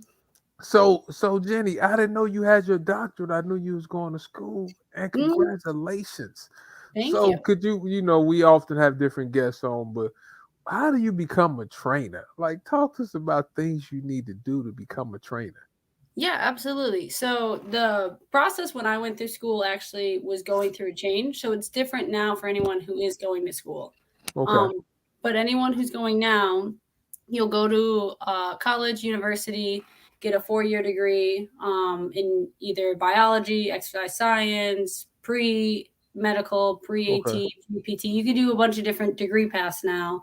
And then you go somewhere for your graduate degree. So you'll go for your master's in specifically athletic training. When I went to school, it was still just an undergrad degree. I did undergrad, and then I went on to graduate school to get my doctorate because I knew this transition was happening, and I wanted to make sure I had a degree above what was now entry level, which is now a master's. So now anyone going would go in their undergrad, most likely COVID made it a little weird because they used to mandate so many hours, like observation before applying to schools. But now I think some schools are waiving it. But for the most part, you go somewhere, you observe in your undergrad degree, work maybe as a rehab aide or work in an athletic training room part-time. And then you go to school and you basically, the way schools are set up now is you'll do like class for so many weeks and then you get sent somewhere and you're fully immersed in this new like athletic training world. So some people are being sent to different universities like we used to be, but now there's a lot of people like, we're interviewing at Governor State, and one of our applicants did one of their clinical rotations at a fire department because there's athletic trainers that work in all sorts of settings now. I work with 2 part-time athletic trainers that both work industrial jobs. So one works through Amazon, one works through a company that outreaches to like ComEd and different utility companies. So there's a lot of different ways for people to get clinical hours and get observation hours and get their education. But for the most part, you go to school, get a degree, go get your master's in specifically athletic training and learn so much just focusing on that. And then you can go, you take a board certified test, and then you can be certified to practice. Different states have licensure, so then you have to get a license, but that's state to state. You know, training is often important on any sports team, right? So absolutely. Why did you want to become a trainer? Because you used to play soccer too. So what made you think about becoming a trainer? Well, I think when I was in high school, I knew a lot of friends who either wanted to do nursing or physical therapy. And I, at the time, was like, I really don't want to do everything that everyone else is doing. And I knew my sister, she's about 6 years older. She changed her major, not to make fun of her, a couple times throughout college. I was like, I'm not even going to pick. I'll go into college undecided. I'll let college tell me what I'm going to do. Well, then my first semester in school, obviously as an athlete, I was working closely with our athletic trainers. And at one point, one of our athletic trainers was like, hey, what's your major? And I was like, I'm undecided. I don't know what I want to do. Maybe something medical. I was like, or maybe I'll do something totally in left field. Who knows in 4 years? And she goes, well, we have the major here. If you want to do what I do, you should at least take the intro class. And I was like, I'm just taking gen eds. That sounds more fun than physics and calculus. So sure, I'll take intro to athletic training. And I loved it. That second semester of my freshman year, I was like, oh my God, this is great. I get to learn about the body. I get to work with people all day. I get to help people. I was in love with it. So I was hooked from the first day. So Jenny, one of the things when here's the thing, the trainer now, I think that the term is so vague. I think you all, for what you do, you've actually outgrown the title of trainer. Because before, you thought a trainer, they're the person going to help you physically get ready for the sport. And if you got an injury, they'll help you, heal from that injury. But now the job, you got to be part psychologist, part sociologist. You got to know all the medical terms. You got to know medicines. Talk to us a little bit about how training in 2021 is so different than the trainer we all used back in high school back in the day. Yeah, no, it's absolutely, sports medicine in general is constantly growing. I think as a field, even higher levels of, you think of orthopedic surgeons or different physicians, they all constantly are learning new things. The way a surgeon used to do an ACL 20 years ago was you would put them in a cast for 6 months and be like, okay, you're done with sport. So even like at all levels, it's constantly something that's evolving. And I think that a lot goes to, for me to keep my certification and even certain states, their license, I have to get so many hours of continuing education a year. So I can't just be done with school.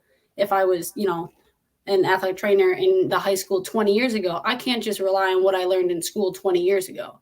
I need to constantly be updating and learning more. And I think that kind of just came with the longer we're in a field, the longer we realized, as this person, we need to be more aware, just like healthcare. 20, 30 years ago, there weren't as many people seeing a psychologist or working on their mental aspect of a game. But now you have sports psychologists working with all professional teams. Each person has their own sports psychologist versus even just a whole team having it. So I think you're right. The term just trainer doesn't seem to just fit what we do, because that could be such a broad term. And I think that's a huge discussion even within our field. They discuss, should we switch different countries actually? So like Canada goes by athletic therapist. I think Ireland goes, I don't want to say it wrong, but I think they were also athletic therapists. But even like a lot of the same background in European countries are exercise physiologists. It's not exactly the same, but similar to what we do is what they do. So I think people want the name change, but unfortunately, almost every state, most states have a licensure act. So then for if we change from athletic trainer to athletic therapist, each state would have to change their licensure. And there would be a lot of work that would have to go into changing our name. So now what we're trying to do is just advocate better for people to realize what we do and what our title means versus just being like, oh, well, we've evolved, so we need a better name, versus we've evolved, here's what we do, this is our name. So I think that's what the route we're trying to go, is to just educate people on, yeah, you might have thought that, I'm just someone that fills water bottles and tapes ankles. But now you'll realize, okay, I also can activate an emergency action plan when someone's heart stops. I could perform CPR. I can get an AED. I could tourniquet your leg if for whatever reason your leg needs to be tourniquet. Like there's a lot of different emergency medical prevention, mental health. There's a lot of different fields we could focus and learn more about and help you with, but it's not just taping ankles and filling up water bottles like it maybe used to seem. And without a doubt, Jenny, the other thing I was going to ask you is that, this is not a glamorous life. Not at you all. all are putting in some hours, and you're dealing with athletes who can, they tend to be kind of, some of the more prissy people in society, let's say. Yeah, kind of like you. Each person's an individual. That's all I can say. Good answer, Jenny. See, that's the psychology part kicking in with Jenny's training. Good answer, Jenny. Talk to me just about what is a normal work day like for you at Governor State, and how many athletes are under your care out there? So we could probably pull up even numbers right now. Right now, luckily it's winter. It's just winter sports. So we just have men's and women's basketball. We have a JV team. So it's kind of like having 3 teams. but in total, there's probably just under 150 athletes in total at Governor State, but only about 45 of them, 50 are in season right now. Okay. But I mean, a typical day would be probably coming in a half hour to an hour before the first practice. Right now, our women's basketball team practices in the morning, so that's generally some days a week that's 5:30, some days that's like 7 a.m., but it's usually pretty early. And then doing treatments afterwards, then starting treatments before men's basketball practice, and then working throughout practice, and then probably leaving a little bit after their practice ends if there's not a game. I would say throughout a day, different days. I think probably today I would say I probably did maybe 15 patient encounters where someone came in, got treatment, eval, did something with me where I put my hands on them for a certain amount of time, and then they went about their day. You know what, Jenny, I was laughing with Jason earlier because we talked about, and Jason is old, I'm still young, how the trainers You're very young.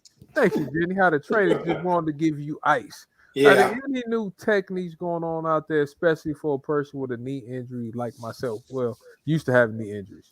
Mm-hmm. Used to have knee injuries. I'm glad you're getting better. Yeah, I would say there's actually a lot of athletic trainers and sports medicine in general that are getting away from just icing everything, because it doesn't, in the moment, it might feel nice. I rolled my ankle. It hurts really bad. Let's ice it for 20 minutes. Oh, I don't feel it for 20 minutes.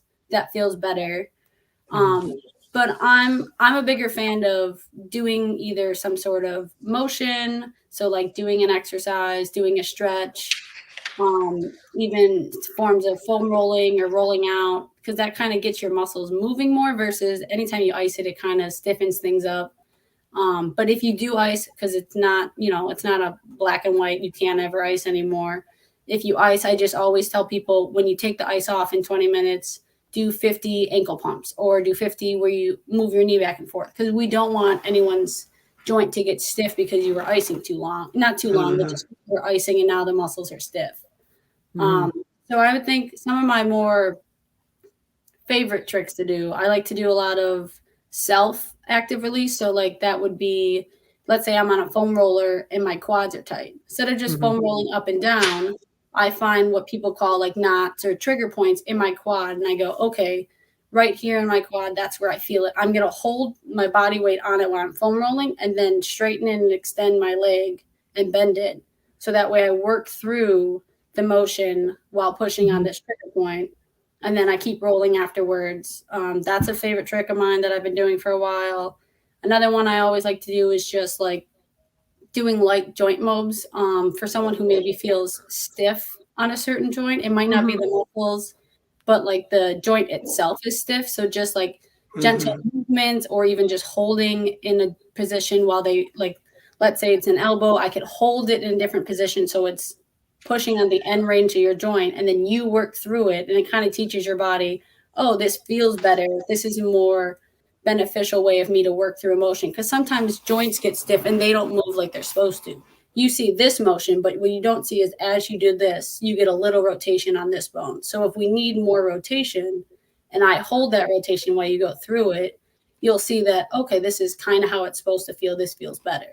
So Jenny, should you stretch before you perform an activity? Like, should I stretch before I'm going golfing, or was that a fallacy? You know, Jason, how they tell you need to stretch before you do anything. You still need to stretch first. What should you do? Stretching first is beneficial, but only if you're either already warm. So like I would never just go straight, I get out of my car and I'm going to bend down and touch my toes for a minute, because that maybe necessarily isn't working. So instead, maybe doing like working through the motion. So like if I stood up and I'm trying to touch my toes, maybe instead of just touching them the whole time, just slowly working, feel the stretch. Okay, hold for a couple seconds, come back. And that way I'm activating the muscles, working through it. Like, how people do some more dynamic stuff. Start with some more dynamic stuff, because that gets your blood flowing. If it's a stiff muscle already or it's tight, and you just walk in and try to stretch as hard as you can, it might not necessarily give you the benefits you're looking for.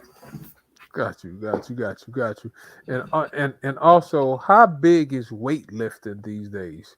Everybody's talking about weights. It's a huge part of for injury prevention, but also just performance in general.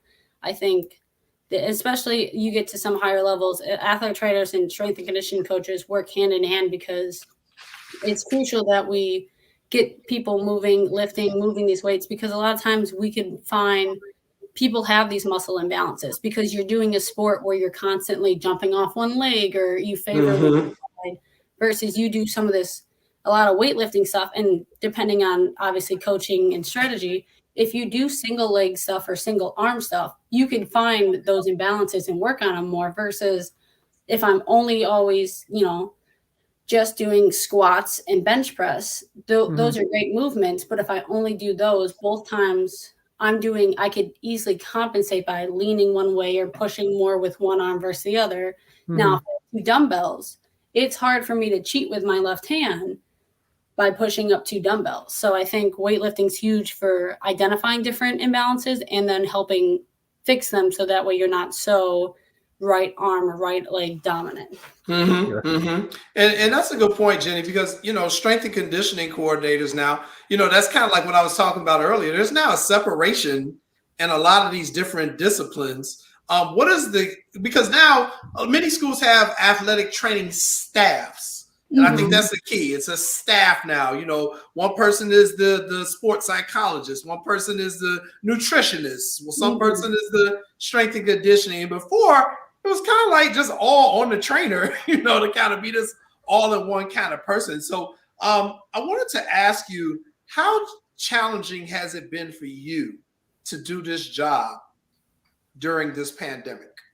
Yeah, during the pandemic, it's definitely been difficult because it's not like we don't have the education to work with being a medical liaison and talking to doctors and figuring out COVID plans. But I think before we already had a lot on our plate trying to do a balancing act of doing all these different things, wearing all these hats. But now you add this other hat of now I'm a contact tracer. I'm making sure people are getting tested when they're supposed to get tested. Or even, last year, I don't do the testing this year now, but I was testing people. So I would spend 2 days a week, probably 2 hours each of those days, just testing people constantly, swabbing people's nose, putting in there, reading the test, marking it down. So I think, and at the beginning of the pandemic, even when there weren't sports going on, we were all running around like crazy trying to figure out exactly how we could do this thing where we let people travel across state lines, travel to different schools, play maskless on contact sports in buildings. So I think the amount of extra work and stress that this pandemic has put on and still continues to put on athletic trainers, it's immense. And I think part of it is leading to why there's been a lot of turnover in athletic training right now, because I think people are jumping jobs because there's openings, people are leaving to do maybe, I would say, less athletic specific jobs. So like working in a doctor's office or working in an industrial site, something that really doesn't require me to be testing hundreds of kids or contact tracing, being in charge of scheduling who got tested when, sending it to the other school to let them know we test these kids these days, they're allowed to play. I think there's been a lot of openings in the last year and a half. And the issue or the thing is people keep jumping jobs because they're like, well, this is how it is now. Like I could jump to the next job. It's a little better than my last job. Let me keep jumping to the next one if there's another one open. And I think prior to this, there was a generation of athletic trainers that felt like they needed to stay at one place because they get a connection to these people. They don't want to leave a team. They feel bad. And I've 100% felt it. But if you ask a nurse, if they will switch hospitals to across the street to get paid more, to get better hours, no nurse is going to be like, but my patients at this hospital need they're going to be like, that hospital's got patients. Everywhere we go is going to have someone needing me. So I can't be too concerned that this specific school has, all the people I need that need me. I'll be needed no matter where I go because everyone needs something. Hey, Jen, let me ask you this. What's the key to being a good trainer? I think there's some bad trainers out there now. You and I both know that. Absolutely. And I don't know, bad's a harsh word, but there are some people Okay. who are subpar. I do sidetrack for a minute. I did make this joke the other day, and I think someone didn't like it because they're in residency school. I go, well, did you know 50% of doctors are below average? Because there's 100% of doctors, 50 of them have to be on the lower end of the spectrum. This is true. So they didn't like that joke. Anyways, yes, I think one of the biggest things for an athletic trainer to be on the higher end of the 50% is for them to really listen. I think a lot of times it's hard. You're running around, you're doing so much. You maybe hear parts of something and just kind of assume, or you think, okay, I've seen this 100 times. This is what we're going to do. But you can miss some small stuff there. Because a lot of times there's a lot of things under the surface that can cause some of these injuries. What someone's stress level is, how they're sleeping, how they're eating. And if all I see is, yep, that's swollen, that hurts, here's what we're going to do. If I don't hear the person and their actual problem and their complaints, I'm not going to be as effective in addressing them. If they have an issue walking up and down the stairs in their apartment, I need to know that that's an issue for them, and we need to work on maybe walking up and down stairs. Gotcha. Well, hey, we are out of time here, Jenny, but thank you so much for coming on. Jenny Myers, the head athletic trainer out there at Governor State University in the South Suburbs. And she's out there. And I got to give a shout out to Coach Fred Hawkins of the golf team out there at Governor State. He knew Shasta was coming on. He said, let everybody know he looking for golfers. So, Coach Hawkins, I'm going to help you recruit. We trying to get some golfers out there at Governor State. And also shout out to my guy, Paul Lawson of the volleyball team. Paul is my guy as well. A lot of good people out there at Governor State. And Jenny, just thank you so much for taking the time and giving us a lot of this valuable information, because I just know trainers work very hard, and they're not always appreciated. And I appreciate all the work that you're doing. So Lance and I wanted you to come on our little podcast here and talk about it. So thank you so much for coming on, Jenny. Of course, it was a pleasure. All right. Talk to Lance. That's my girl. Thank you, Dr. Jenny. Congratulations, Jenny. So let's talk. We got a few more minutes left in the show here. We got some family news. First of all, we need to talk about. We got some family news. So, Ivan, you are the man of the hour, sir. Let's get Ivan on the screen. He is the man of the hour. Ivan back on. I'm not at home right now. No, I am, and I'm trying to load said picture right now. Yeah, thank you. See, you was too busy laughing at me. I was actually, to be honest with you, I was laughing at you, Morris. I was laughing at you, Morris. Ivan is loading something. So I'm gonna let him load something. We'll talk real quick while he's loading that. We also got some other news. And I encourage everyone to purchase the book Game Misconduct: Hockey's Toxic Culture and How to Fix It by our guy Evan Moore. I've got a book review that's going up tomorrow morning on Evan's book Game Misconduct. And Lance, I know you read a lot of books. Evan and Miss Shaw, they got a great book on their hands here. We were, a lot of us were talking about the Blackhawks and that incident and with Kyle Beach and, how did that situation get like that? Well, Evan and them wrote about it before the rest of us knew about it. And it's a cultural thing about hockey. And they not only point out the problem, but they also give you some solutions. It's a really, really good read, Lance. Any of you want to know what's going on with hockey, I encourage you to pick up Evan's book, because he's really got some good stuff. Shout out to Evan. He's a great guy. He's a great writer. And also, Jay, what's up with your Blackhawks these days? Yeah, so they lost last night 2-0, but they've been getting a lot better. Playing well. A lot better. I think they've only lost two or 3 games under the new coach, but they're doing well. We'll see if they can make the playoffs. It looks like Ivan is ready. Oh, Ivan's got some news for us. He's coming back. All right, Ivan, come on back. So what's going on, bro? Tell us what's the news. Oh no, well, you guys know the news. I had my son, Bo Arthur Vargas, was born on the 18th of November, and you guys are just. Oh man, look at that! Yeah, you guys hit me up. You guys congratulated me, and I appreciate it very much. So did my wife. So thank you for that. And yeah, thank you for letting me share him on the show. So did you give Bo a basketball or a football first? Oh yeah, the football first, Lance. Give him a baseball. His name is Bo, for the love of God. Yeah, I mean, he'll try it all. He'll try to. There's nothing gonna be held back from him. So and my daughter as well. So like she's running around. She's already an athlete herself. She just don't know it yet. So So you know what's gonna happen, Ivan.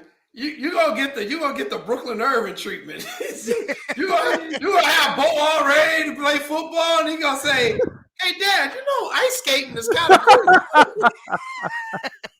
going to figure skate. I think I can make no living there." Ivan gonna be on the show screaming. Man, you better be number one. You better be number one. If you're gonna do it, you better be the best ice skater in the world. You better be number one. You have been the absolute worst today. Why did I get on the show? I should have called off and said I got the booster shot. I should have called off today. That's what I get for being a team player. That's all right, though. Ivan, I'm disappointed in you, Ivan. Hey, it's Ivan, and that guy has a side piece team, and you still helping him out. No, but I appreciate you guys. Thank you very much. He's already grown. He's like doubled in size already in a week. So it's like he can't get enough of eating. He's already like me. To be honest, he can't get enough.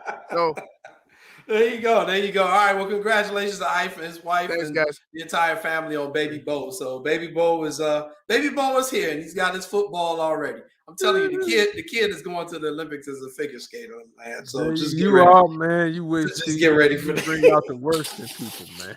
But hey, we got another topic, and then we're gonna do our jump ball here to kind of close out the show because that's gonna be a great discussion. But one of the things I wanted to talk about that we didn't get a chance to quite hit on earlier is there's a possibility there's going to be a Major League Baseball lockout after December the 1st. I think the agreement that they have ends November the 30th. Okay. And Bob Nightingale had talked about that as well. So over the next couple of days, you can see a bunch of people, free agent signings kind of all over the place.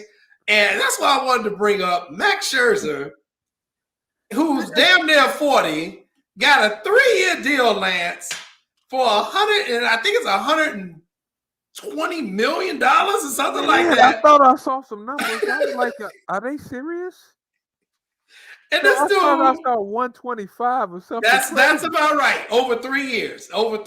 So by my math, that's like $40 million a year.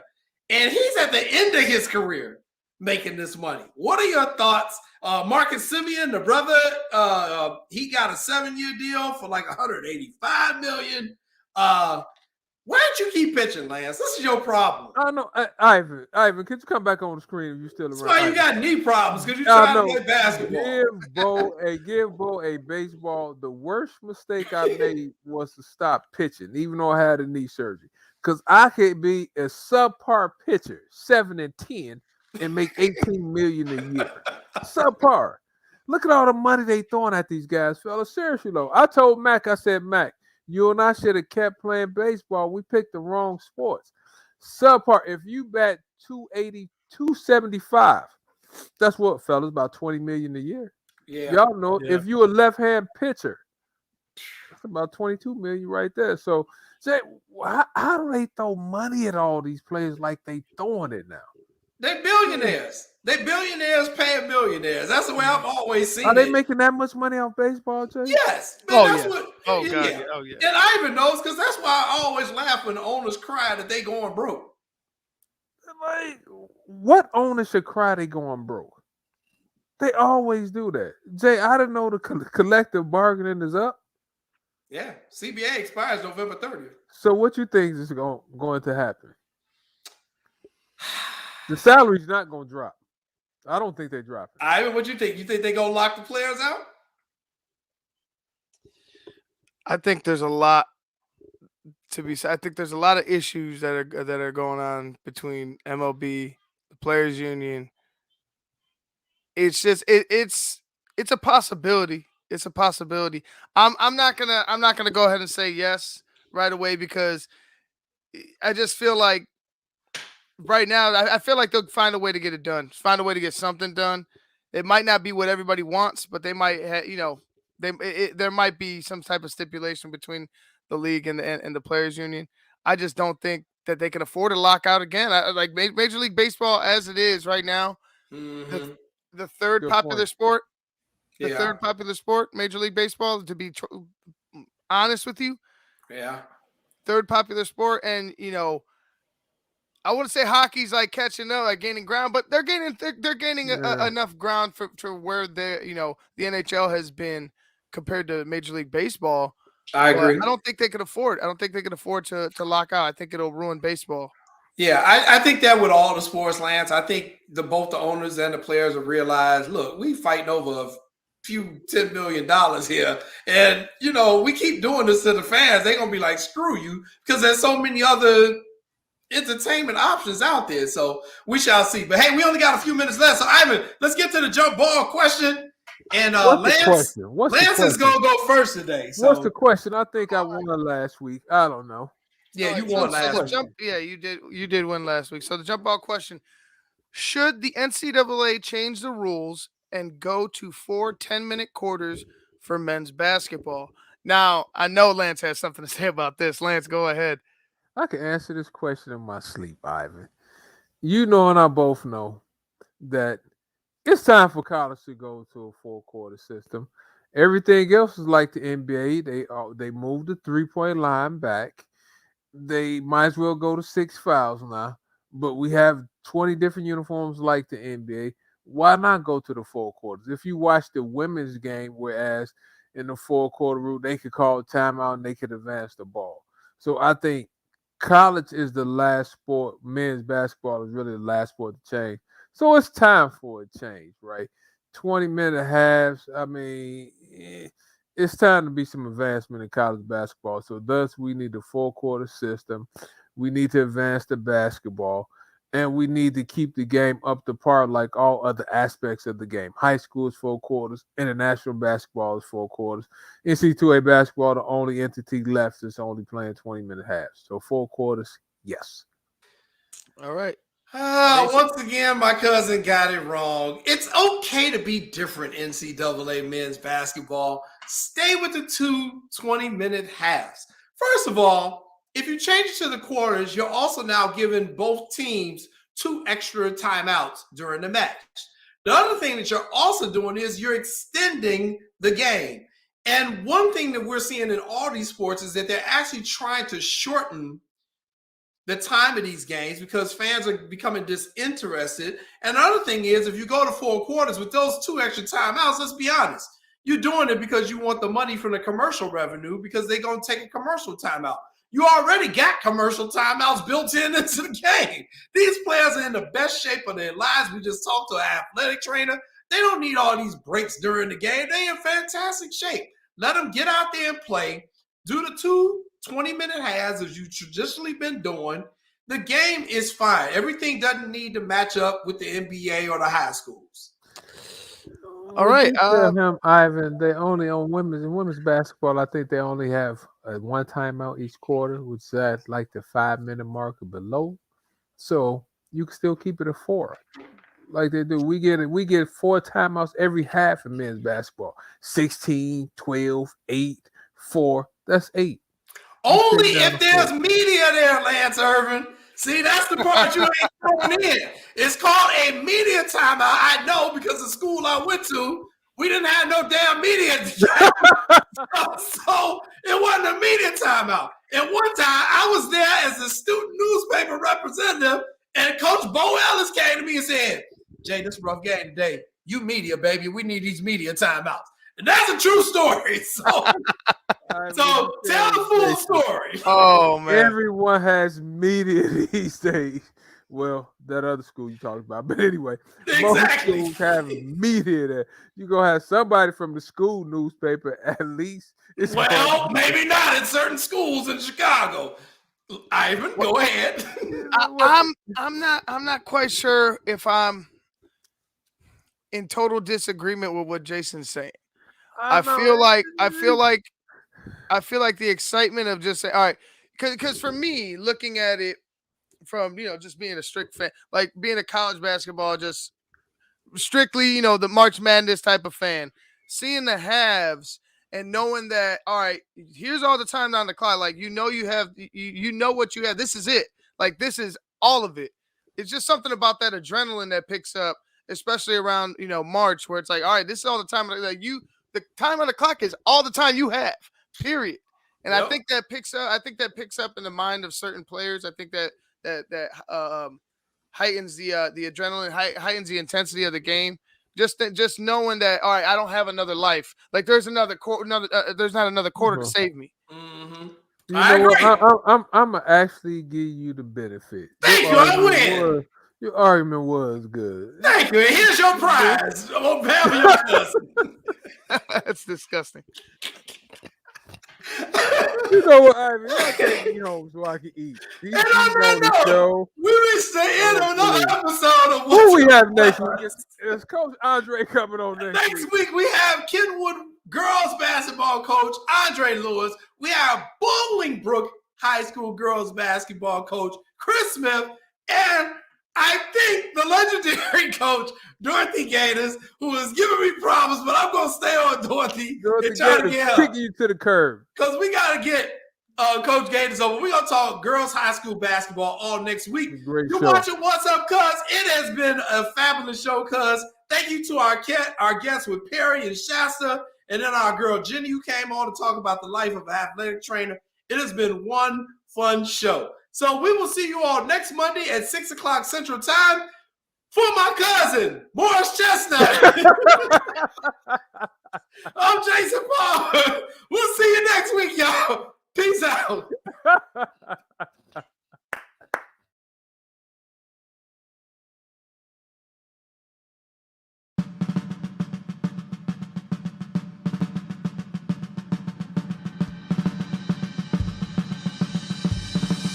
Lift every voice and sing till earth and heaven ring with the harmonies of liberty. Let our rejoicing rise.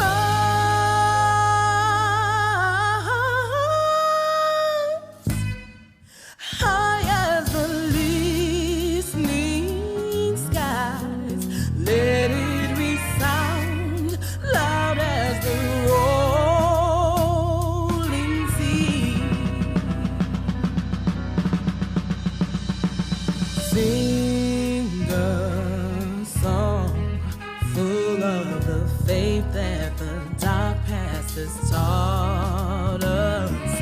Sing a song full of the hope that the present has brought us.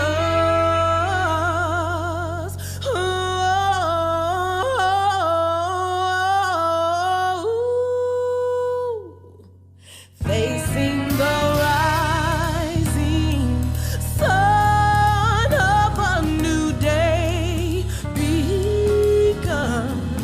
We will march on to victory. We will march on to victory.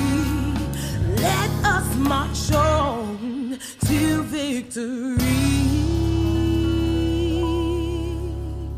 Hey.